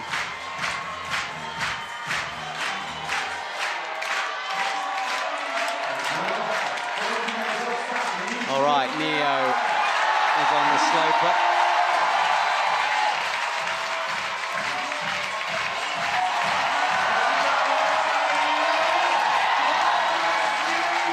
And look at her on the head wall, finds the side pull now. She's climbed herself, not quite into finals yet, but she's close. Hasn't made that clip though, down by her right ankle, and she's gonna have to drop down to do it. Now she's up to 7th on 38 on the scoreboard, but she's not done this clip. And I don't think big fall from her, but that will leave her. We'll just reset. Oh, we wait for the score. It's not working. 7th at the moment. So on the edge with quite a few to come still. Mio Suzuki, meanwhile, is up towards the head wall.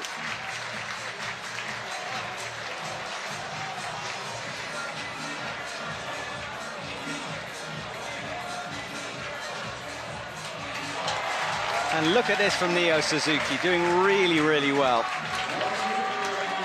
He's up to 2nd now, so jumps over Adam Ondra, crosses through. Has he got some fight left for the head wall? Not quite. And he hadn't got that bottom clip, actually, as well, So Zelia Avazou, and she was competing as well last night. So she is underway again, having to pick herself up. She was 7th last night, so couldn't quite get to the gold that she got on the first competition. Had a couple of tricky things last night. There is Alberto Quines Lopez.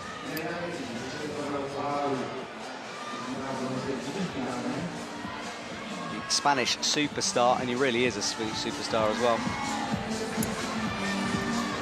I mean, as an Olympic gold medalist, you'd hope so. Yeah, exactly. And he came in Tokyo back when it was the triple event, lead, speed and boulder. And he's stopped doing boulder now, so lead specialist. trains out of Barcelona.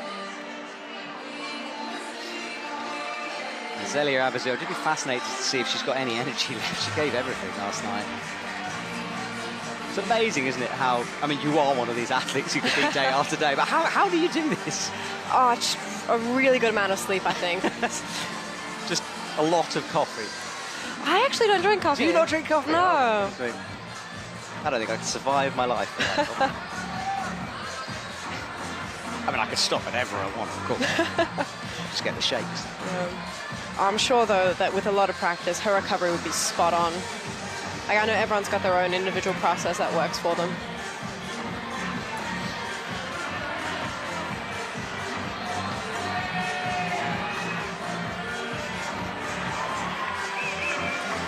Zelia cuts loose, and the difference in that boulder power is quite obvious there. A lot have struggled with that method, but she doesn't at all. No, it'd save her a lot of energy as well. Yeah, it's okay to do a move in a powerful way as long as you kind of get it done quickly. Don't mess around on it. She didn't there at all, straight through. Alberto looking a little bit wobbly at the moment. Now finds that jib. Feet through.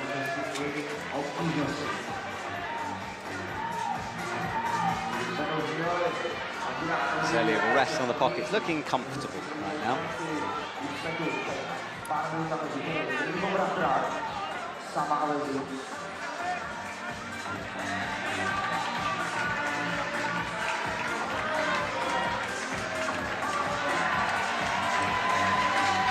Neo, by the way, the score was 37 plus. I think it was upgraded because he's now up in first.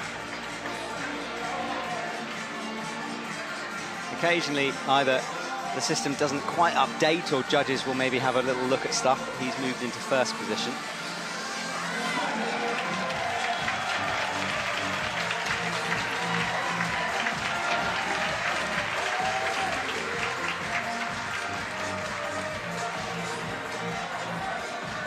So Zelia, that's the heel, look at that, great shot. Really sticky stuff from Zelia Abazou. Very solid heel. Alberto's into the sloper. Pockets for Zelia. I love twisting in and out of two different drop knees. It's always very cool to watch. It's satisfying stuff, isn't it? Yes. Look at that big splits move. That's satisfying. Alberto goes. Ooh, that's not what he wanted. Are we about to not see him again? I'm waiting for the scores at the moment. Yeah, 10th on my score. Alberto, with a shake of his head, does not make a finals for the first time in a long time here. Wow. But Zelia, on the other end of things, is climbing really well. Yeah, she needs to make that clip, though. Oh, yeah.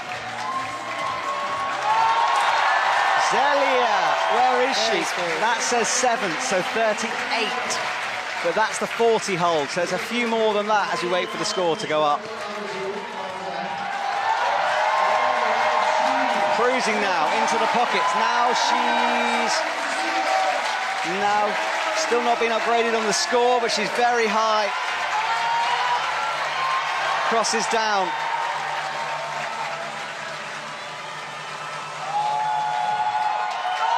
Down she falls. Zelia down, looks up. Cool. All right, well, we're progressing. And now another athlete who competed, Suharto Ranraku, winning an unprecedented 4th gold medal for the men's boulder competition. 4 in a row. No one for the men's side has done that before.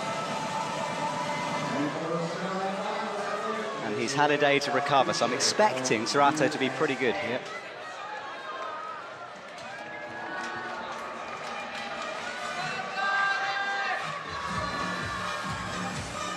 So Suharto comes down to the no texture, drops in nicely, no drama from him. And then Ella Fisher from the USA.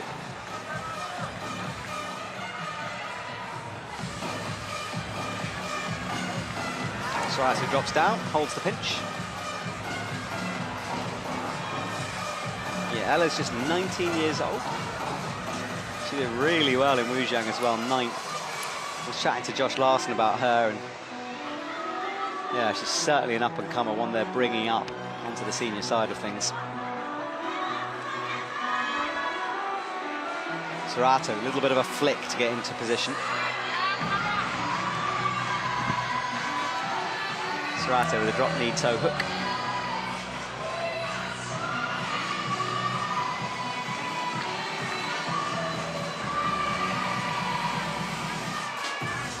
Jib for Ella. Serato looks like he's good there. Now, that right, we've seen a close-up of where his right hand is. It's a terrible hold, but he's just resting and hanging. Oh, it's really bad, yeah. I mean, it's one of those flat holds. I wouldn't call it a crimp. It's just got a very flat edge. Yeah. No, you're right. I think I said earlier that that's a slopey crimp, but no one really takes it like a crimp. Yeah. Oh, Ella with a long reach back above her head to clip that. Oh, drone shot of the stadium, you can see. Really nice place to view it, and if you go on the edge as well, unlike some stadiums, you get a great view actually because of the fact you climb with the climbers. Our cameramen were loving it because they just take a couple of steps up and suddenly you're at the same level. Very helpful. Oh yeah, you can see the blocker now that she's going to. Do you think it's a blocker or it's actually just a jib for the hands there? I'm actually not too sure. There was another angle that I saw of it where it might be attached to like the hold itself, so maybe not a blocker but something that actually helps. Yeah, I think it might just be a jib to give you a little bit of something to hold on to. Left hand on the crimp there, just cruise through that one as well. Will Ella be able to make her first World Series finals? Serato is doing well on the left-hand side. Up to 9th now, so a couple of places off finals places, and now into 6th with 33.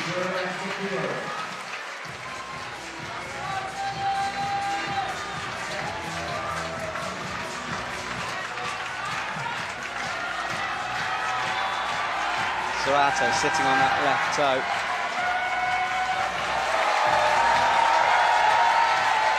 Very smooth. You just need to cross under nice and slow. Oh, he gets caught out by that move, but in 3rd place, Serato will continue, so we will see him again. Our top 3 now, Neo, Jakob and Serato.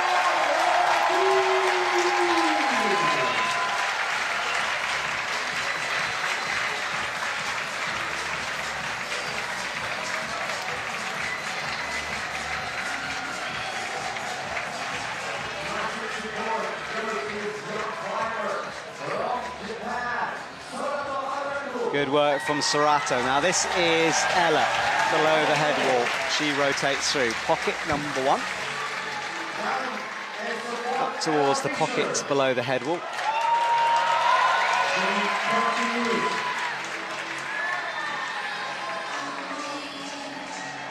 There is the metal on the head wall. You don't want to be standing on that, but it just kind of pushes the grap of the plywood.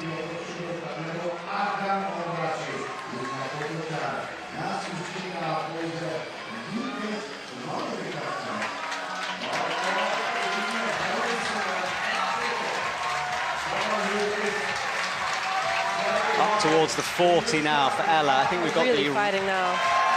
Yeah, wrong. Seems to be Mia Oyagi for some reason moving up. That's not correct, but Ella Fisher is in 4th at the moment. It's saying Mia Oyagi as her name, but it's not. It's Ella. Has the right foot into the dish. Skips the crimp and goes straight up to the pocket, actually. Yeah, it's good work, isn't it? She's coming very close here. Yeah, she seems on the taller side as well, so it seems to be working in her favour. Yeah, I haven't got her height exactly. Oh, down she goes. So Ella Fisher is in 4th place with 40.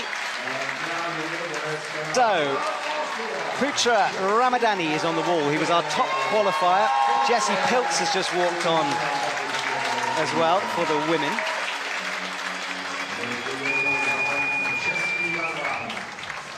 Putra was 1 spot off the finals in Wujiang.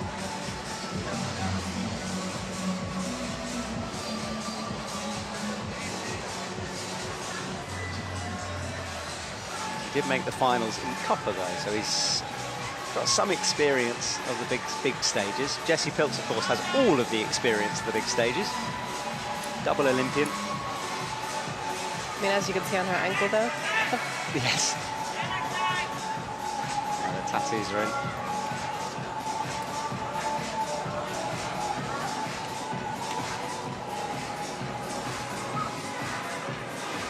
Now, there is an appeal coming through on Adam Ondra, apparently.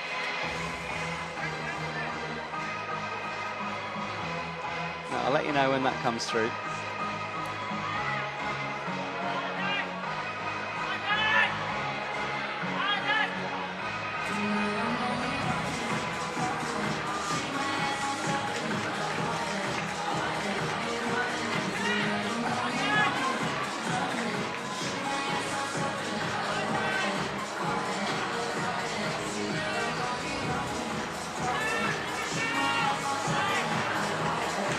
So, Putra, elbows out, drops back down. Jessie Pilz looks up above her head. Big move to a blind-ish crimp, finds it now. Super accurate to the crimp as well.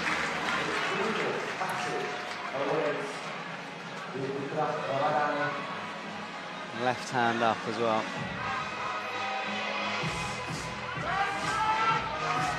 All right, so Putra finds that right side pull, big drop knee in. Left hand as well from Putra. He hits the move, which means the quick draw flicks over your arm. It's a bit awkward to clip it. He decides to drag it down. Good shot of Jessie Pilz as she comes into the pockets.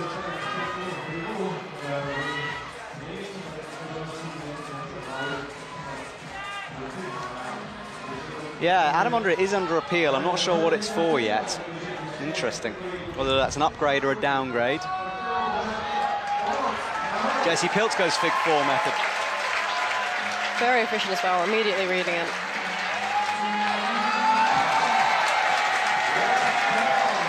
All right, Jessie's hair blowing in the wind here as she finds the crimp. She's got a way to go before she guarantees herself a place, though. Putra, meanwhile, is getting closer and closer. Oh, just thumb saved him there. Oh, and he falls. Right, let's wait and see.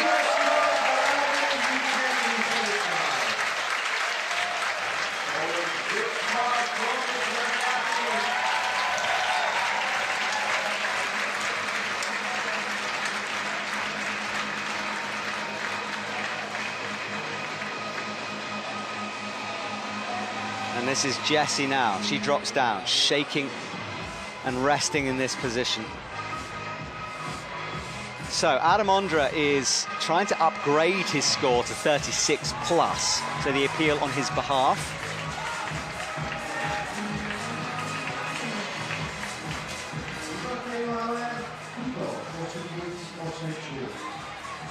And there is Jessie, low on the pockets at the moment, stares above her head. Jessie Pilz would love to get her way back into a final here. It's where she's so used to being, and she's currently still outside of it at the moment, so work to do for her. She's in 14th and 31. Just a mono there, look at that. Had room for two fingers, I think, but she decided to mono it. And that appeal has been rejected, so Adam's score stays as it was.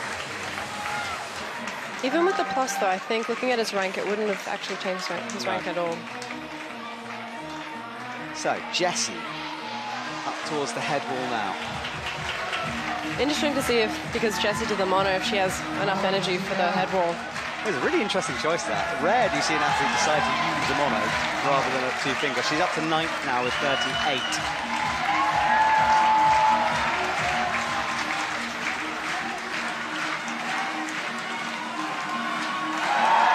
Just hits the 40. She needs to get a bit higher to start to guarantee places here. She's up to 5th though, and she takes a moment to shake on the small crimps. Oh, and falls there. Right, so that will leave her. So the crowd getting behind Teresa, as they would. She's a bit tentative down low at the moment, just making sure of those first few holes. It'd be a disaster to fall down here.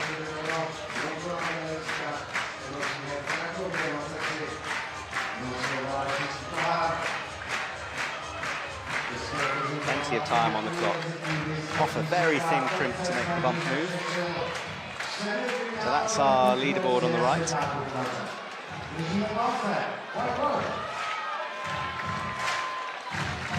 She's on 10 now, down to 19th.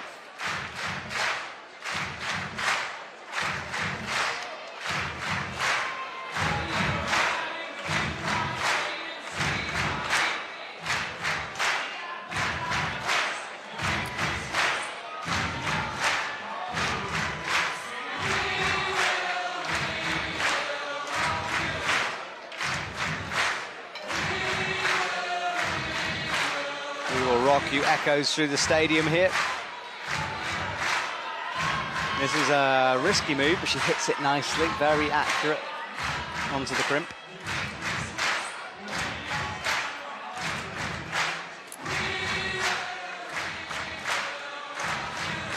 Very exciting atmosphere in the stadium right now. It's like a little mini rock concert.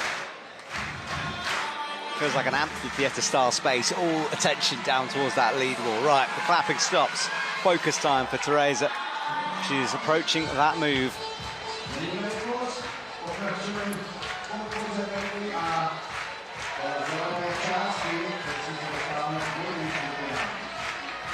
Moves up into 19th, on 20th now, 20 points now.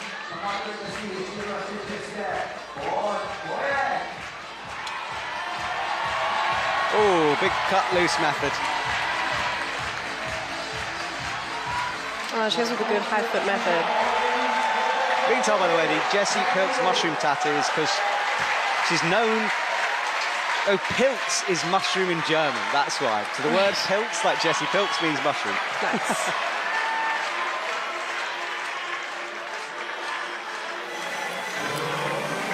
Yeah, Teresa looked very solid through that section.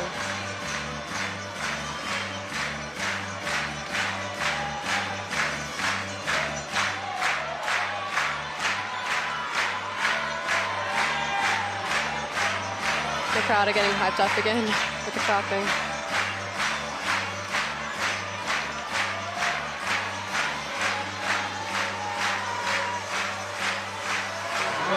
Appeal for Sam Avazu as well, by the way. He wants a 33 from 32 plus.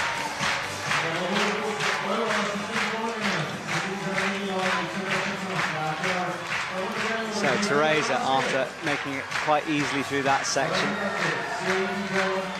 hangs off and rests, looks down at the clock, 2:23.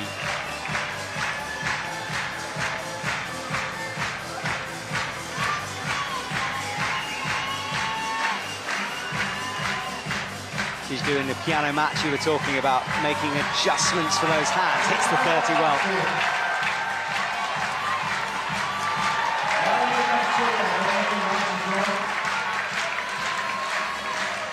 She's been very slow with her movements, trying to be very safe and not very risky. Yeah, right foot in the pocket. Oh wow, what a stat. Pocket that, what they say. We didn't see a shot of that before.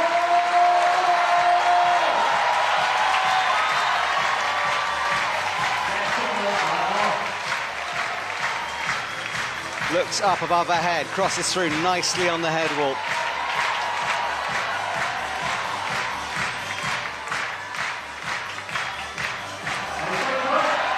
Getting a big round of applause. She hits the middle of that hold, steps up. This is good from her. We see the score on the right, got to 10th with that 38. She's close.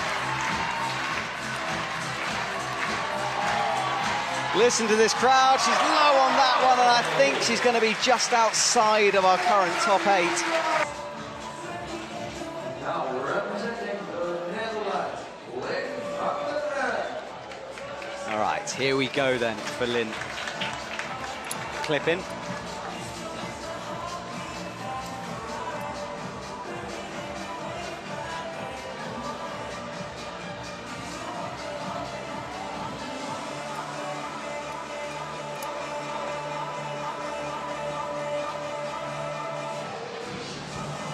Crosses through. It's a big improvement on her result from the start of the season, where she was 33rd.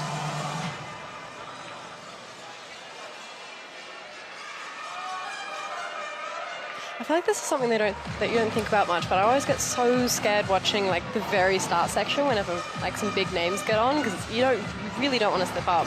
You don't, do you? And you can see how dirty the holds are getting as well. So covered in chalk now, and yeah, it's just that element of risk, isn't it? And I think a lot of athletes feel that with a semi-final, that you know, once you're in the final, you can just perform and relax a little bit. But at this stage, it's super scary. Absolutely.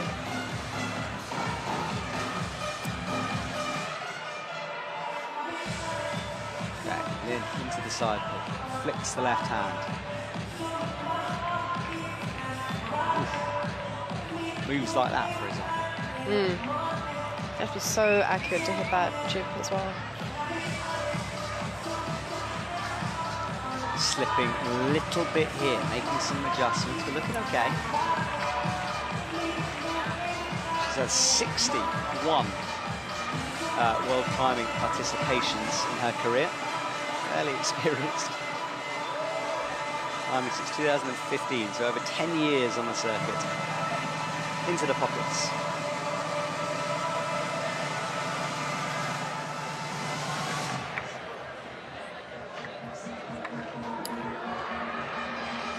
And calm at the moment.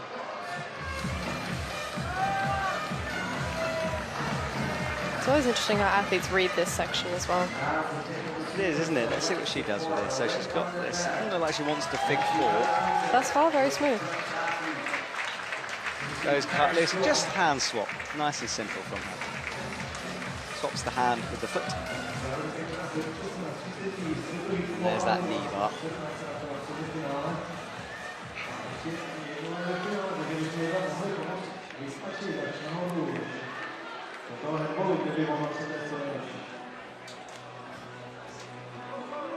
Selling those in the area behind the boulder wall. So dealt with well through that.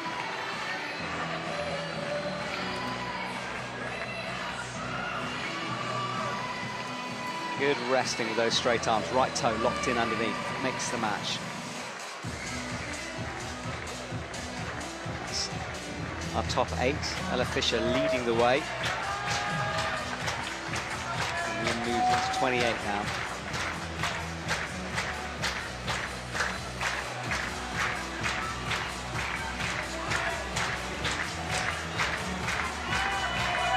Oh, she's suddenly having to work really hard on this move, though. Hesitation for the first time for Lynn. A little bit shaky. But she's looking quite like efficient up until there, though. I mean, it pays to have that much experience. Yeah, I agree. She's to do this big move off the undercling, just for her. She wiggles those fingers in, but if she stands up, oh, she drops down, but I think she's in a higher, better position because she's managed to get the right hand better, so I think she'd reach up, but yeah, clearly feeling the pump here. Goes up again. Yeah, it was easier the second time because she'd readjusted the position. Elbows up there as she crosses through. And lots of appeals coming through right now. Neo Suzuki wants a 37 plus from 37, and Serato wants a 38 plus.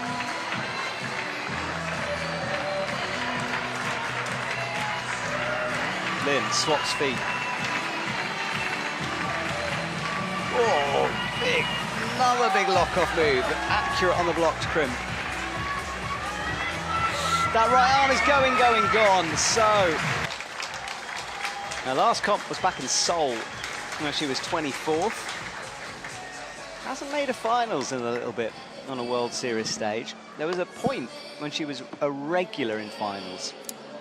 Her last one was 2024. Smaller athlete, so needs to climb things a little bit differently, but wow, is she a fighter.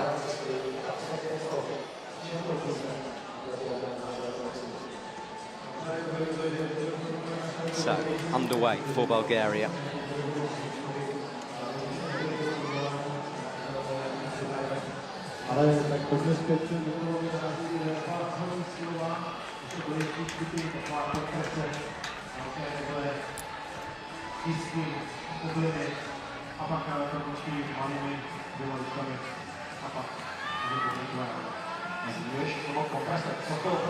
So Alexandra up high with the left hand, past the 10 now.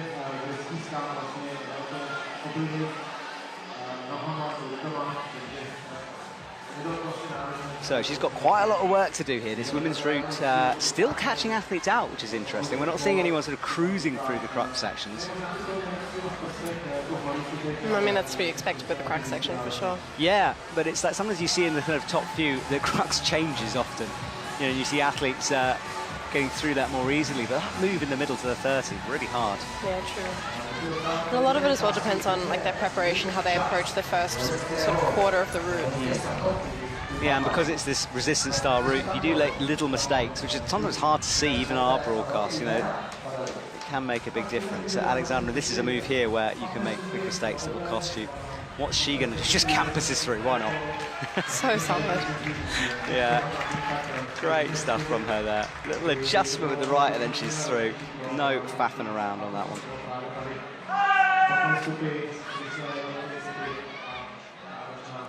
Makes the clip nicely.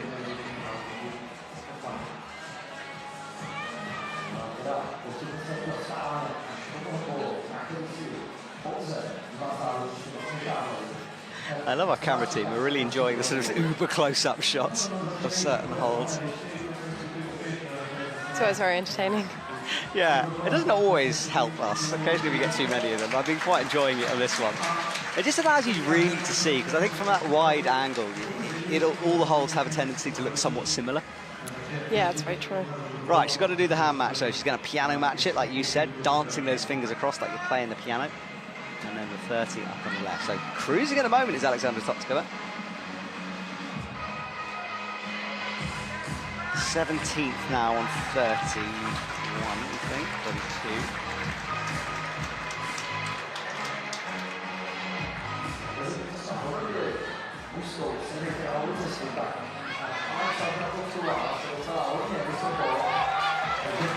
All right, left hand on just below the head wall. She's only in 16th though.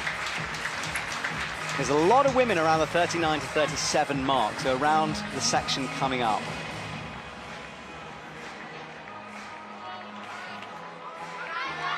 Into the block jib.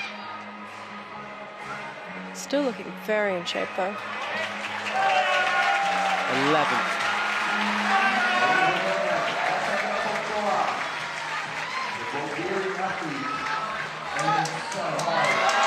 This is the fight that we love to see from Alexandra Totskova. Oh, drop the rope.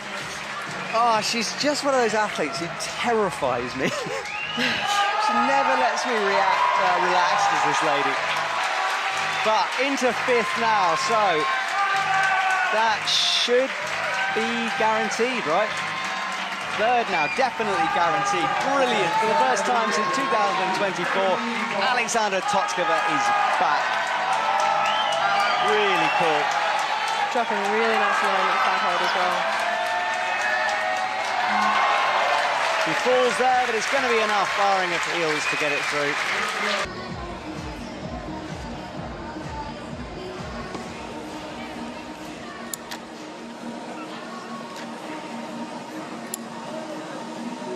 So, I expect her to be smooth. I expect her to use horrendous flexibility and heel hooks in places you'd never imagine. And she's very good at resting her way through sequences, Zlichka Rakovits. Good to have her back on the circuit.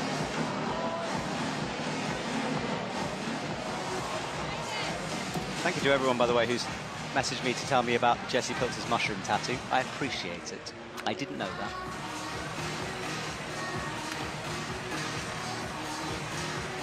So Luchka crossing into the slopers nicely. Conditions perfect for her. The sun disappearing behind clouds, quite a wind blowing, nice and cool out there.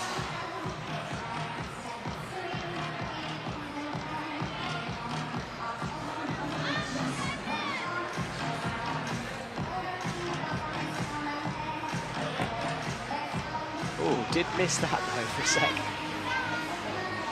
No drama though, slid down onto the crimp nicely.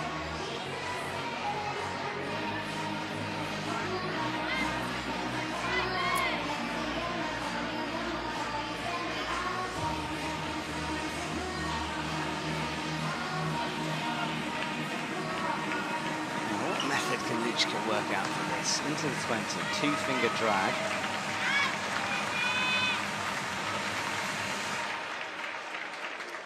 Yeah, and I mean, not finding that left-hand pocket rest that we've seen other people do. Yeah, straight into a figure 4 as well, all right.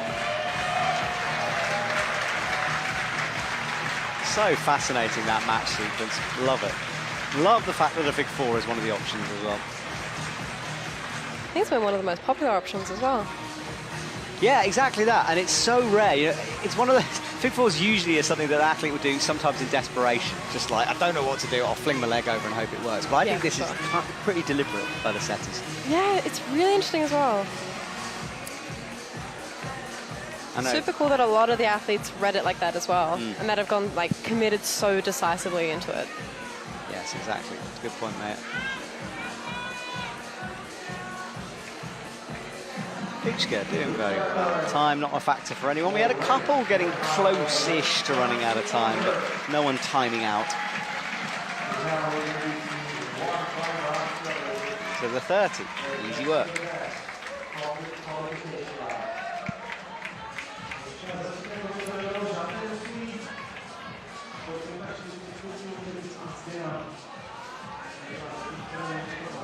Looking calm, not looking too pumped, working, but not looking shaky yet.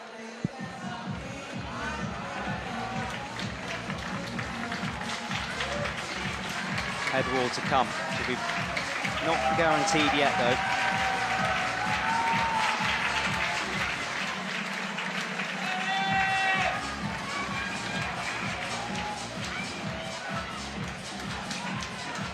Head wall hits the slope, but that was a little bit more grabby.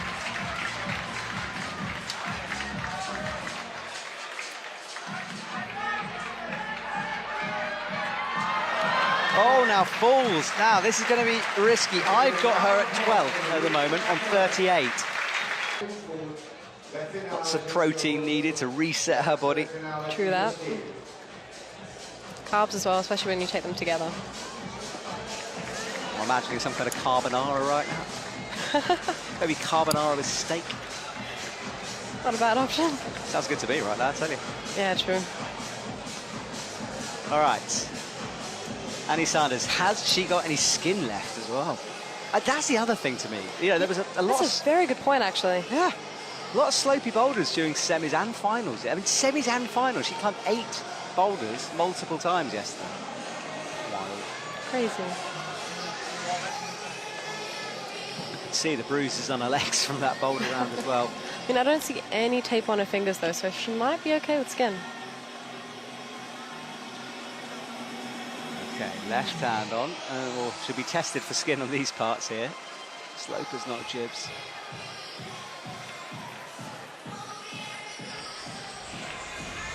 Nice upgrade into the cycle.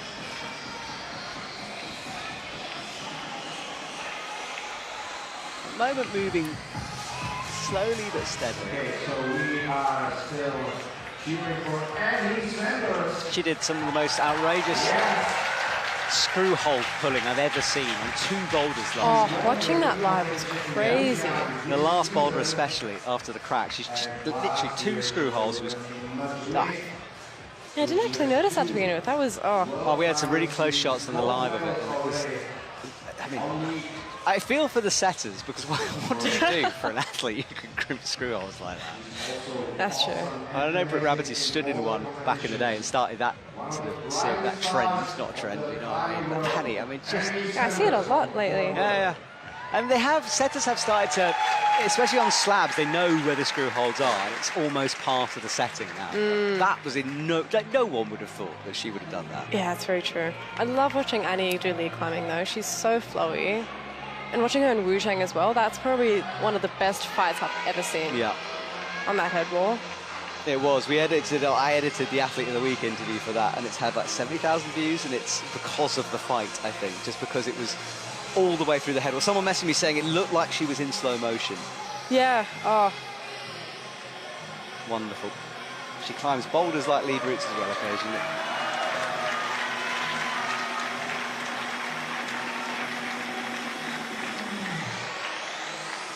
But she's got some bouldering moves to come. She is keeping an eye on the clock, as we said earlier on. It's her weaknesses.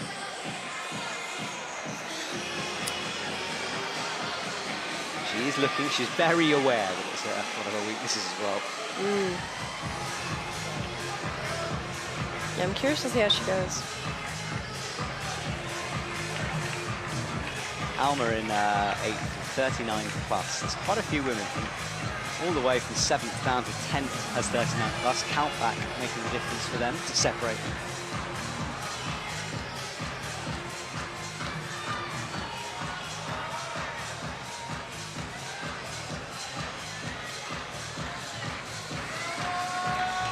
Oh, she wants to bring that right foot up, doesn't she? There's a few ways here. There's that undercling method, which is a much bigger move to get to the pocket. There's the piano match. I would have put money on her doing the piano match, actually. I think you might be right. She loves matching, is Annie. But she touched the... yeah, there it is. Yeah. And then she just uses the undercling to reposition her body. It's bouncy, though, but she's worked her way into the better position and now hits the 30 quite easily.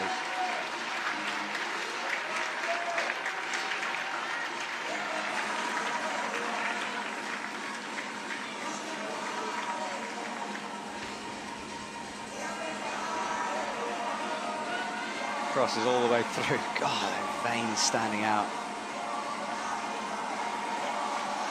Had a break in Madrid. Well, it's put to the test here. I mean, I bet she's really pumped, but she doesn't show it. She's still looking very solid. She must. I mean, maybe she doesn't get pumped. Maybe this is her secret. Maybe she doesn't have blood in those veins. It's just pure chalk. Wouldn't be surprised. Checks the clock again. 1 minute 18 for Annie, and she's getting closer. 35 on our scoreboard there, so 18th, but we know it's all about this next couple of moves, which will jump her up.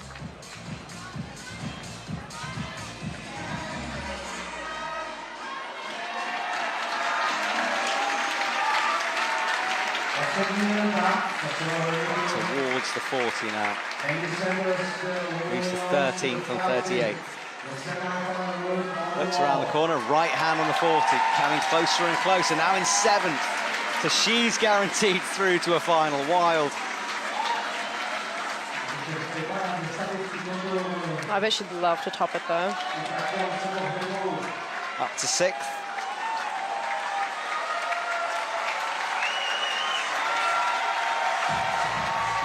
Yeah, will we see our top? No one for the men came anywhere near. Annie's the closest for the women. Left hand adjustments. Cheeky knee bar. Oh yes, very cheeky knee bar, I like that. Annie on the head wall, 1 move to go before the top. What could she do? She leaps quite as close as you can get. With 3 seconds on the clock as well. Seconds, yeah. You've got to say she timed it pretty perfectly. Maybe you would have had to have fought to put the chains in time, but in terms of final, very, very good for Annie. She makes it again and will chance to fight for a double gold. Jeon-So beat in boulder semis yesterday, didn't make it through. I was saying I was surprised she hasn't just specialised in lead, but I guess she's still figuring out what she wants to do. Or as someone said to me yesterday, look, maybe she's just if you come all the way over to do a World Series event and there's 2 lead in boulder, you might as well do them. Yeah. I mean, on the other side of that argument, though, you could save your energy and try and do even better in the one specialty, but, I mean, everyone has a different opinion. No, I'm with you on that one. I think but the thing is, she got so good at bouldering, didn't she? Yeah. It is very physically demanding, though, training for both disciplines. I'm sure all the Olympians at Paris would have felt that. Yeah, well, quite a few of them took a long break after that, and some still are resting, so yes, it takes its toll as that Olympic cycle, psychologically and physically, I think.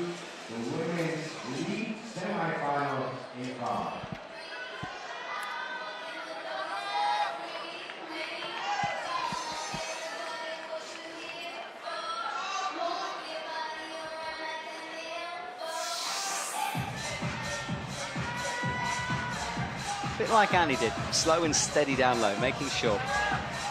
This is the move that's not caught anyone out, but a few have been a bit inaccurate into that jib, which you understand, it's quite blind above her head. She looks for it, hits it perfectly.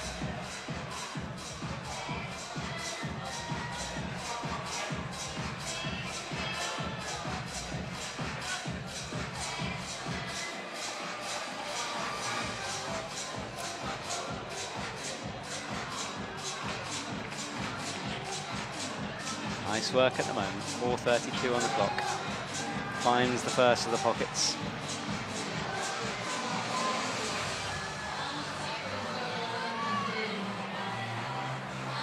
Now we get to see one more time this cool crux move. Oh, sorry, the not crux move, but the traverse move.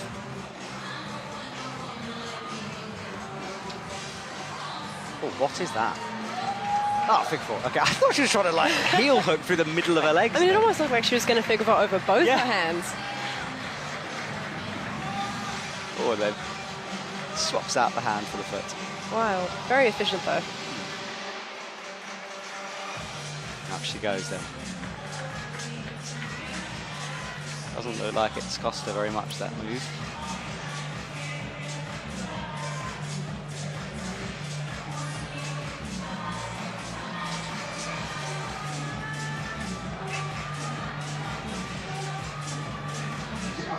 So the toe is locked in and resting, matches with the right hand. And there's your second steam train right there. Oh, there is a steam. Come on, director. That's I promise you, everyone. That's twice. Twice there's a steam train. He must be doing a loop, but it was definitely the same steam train, right? Yeah. Right. Oh, you're not tripping. I've had so many climbing competitions and seen trains. Who knew? Usually I don't mention things that are off camera, but it's not every day a steam train goes past our stadium. I think you'd like to know at home. Right, scoreboard, top 8. Teresa is hanging in there, isn't she? It'd be great for this crowd if she can make this.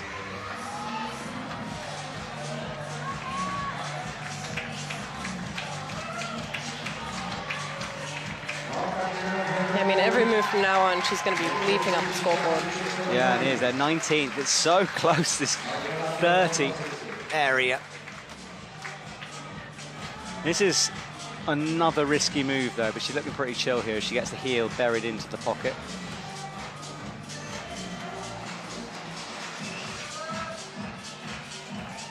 Easy stuff. Good work. Plenty of time, too. 2 minutes on the clock. Up to 14th now.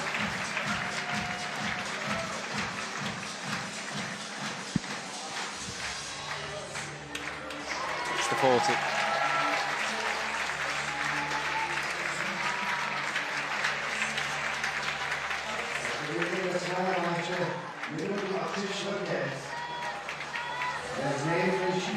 Eighth position, so she pushes Teresa out of the top 8 into 7th. Jessie Pilst will take our final place, and the crowd, although they will be a little disappointed, they are still cheering her as they should, because good work.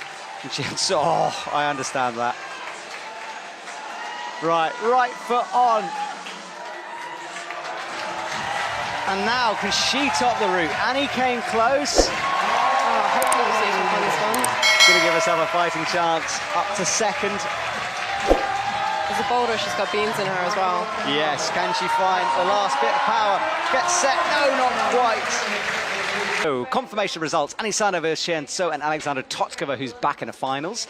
Ella Fischer, first finals for her, Azealia Ambasu, Jiang Kim, Hannah Koike, and then Jessie Pilz in 8. Teresa did well, so close, just 1 point behind Jessie there. The crowd would have loved that. Few big names. Mia Krampel down at the bottom was downgraded because of moving past the clipping point, so she's at the bottom. Molly Thompson-Smith, 17th on her comeback. She'll be very happy with that one, you'd imagine.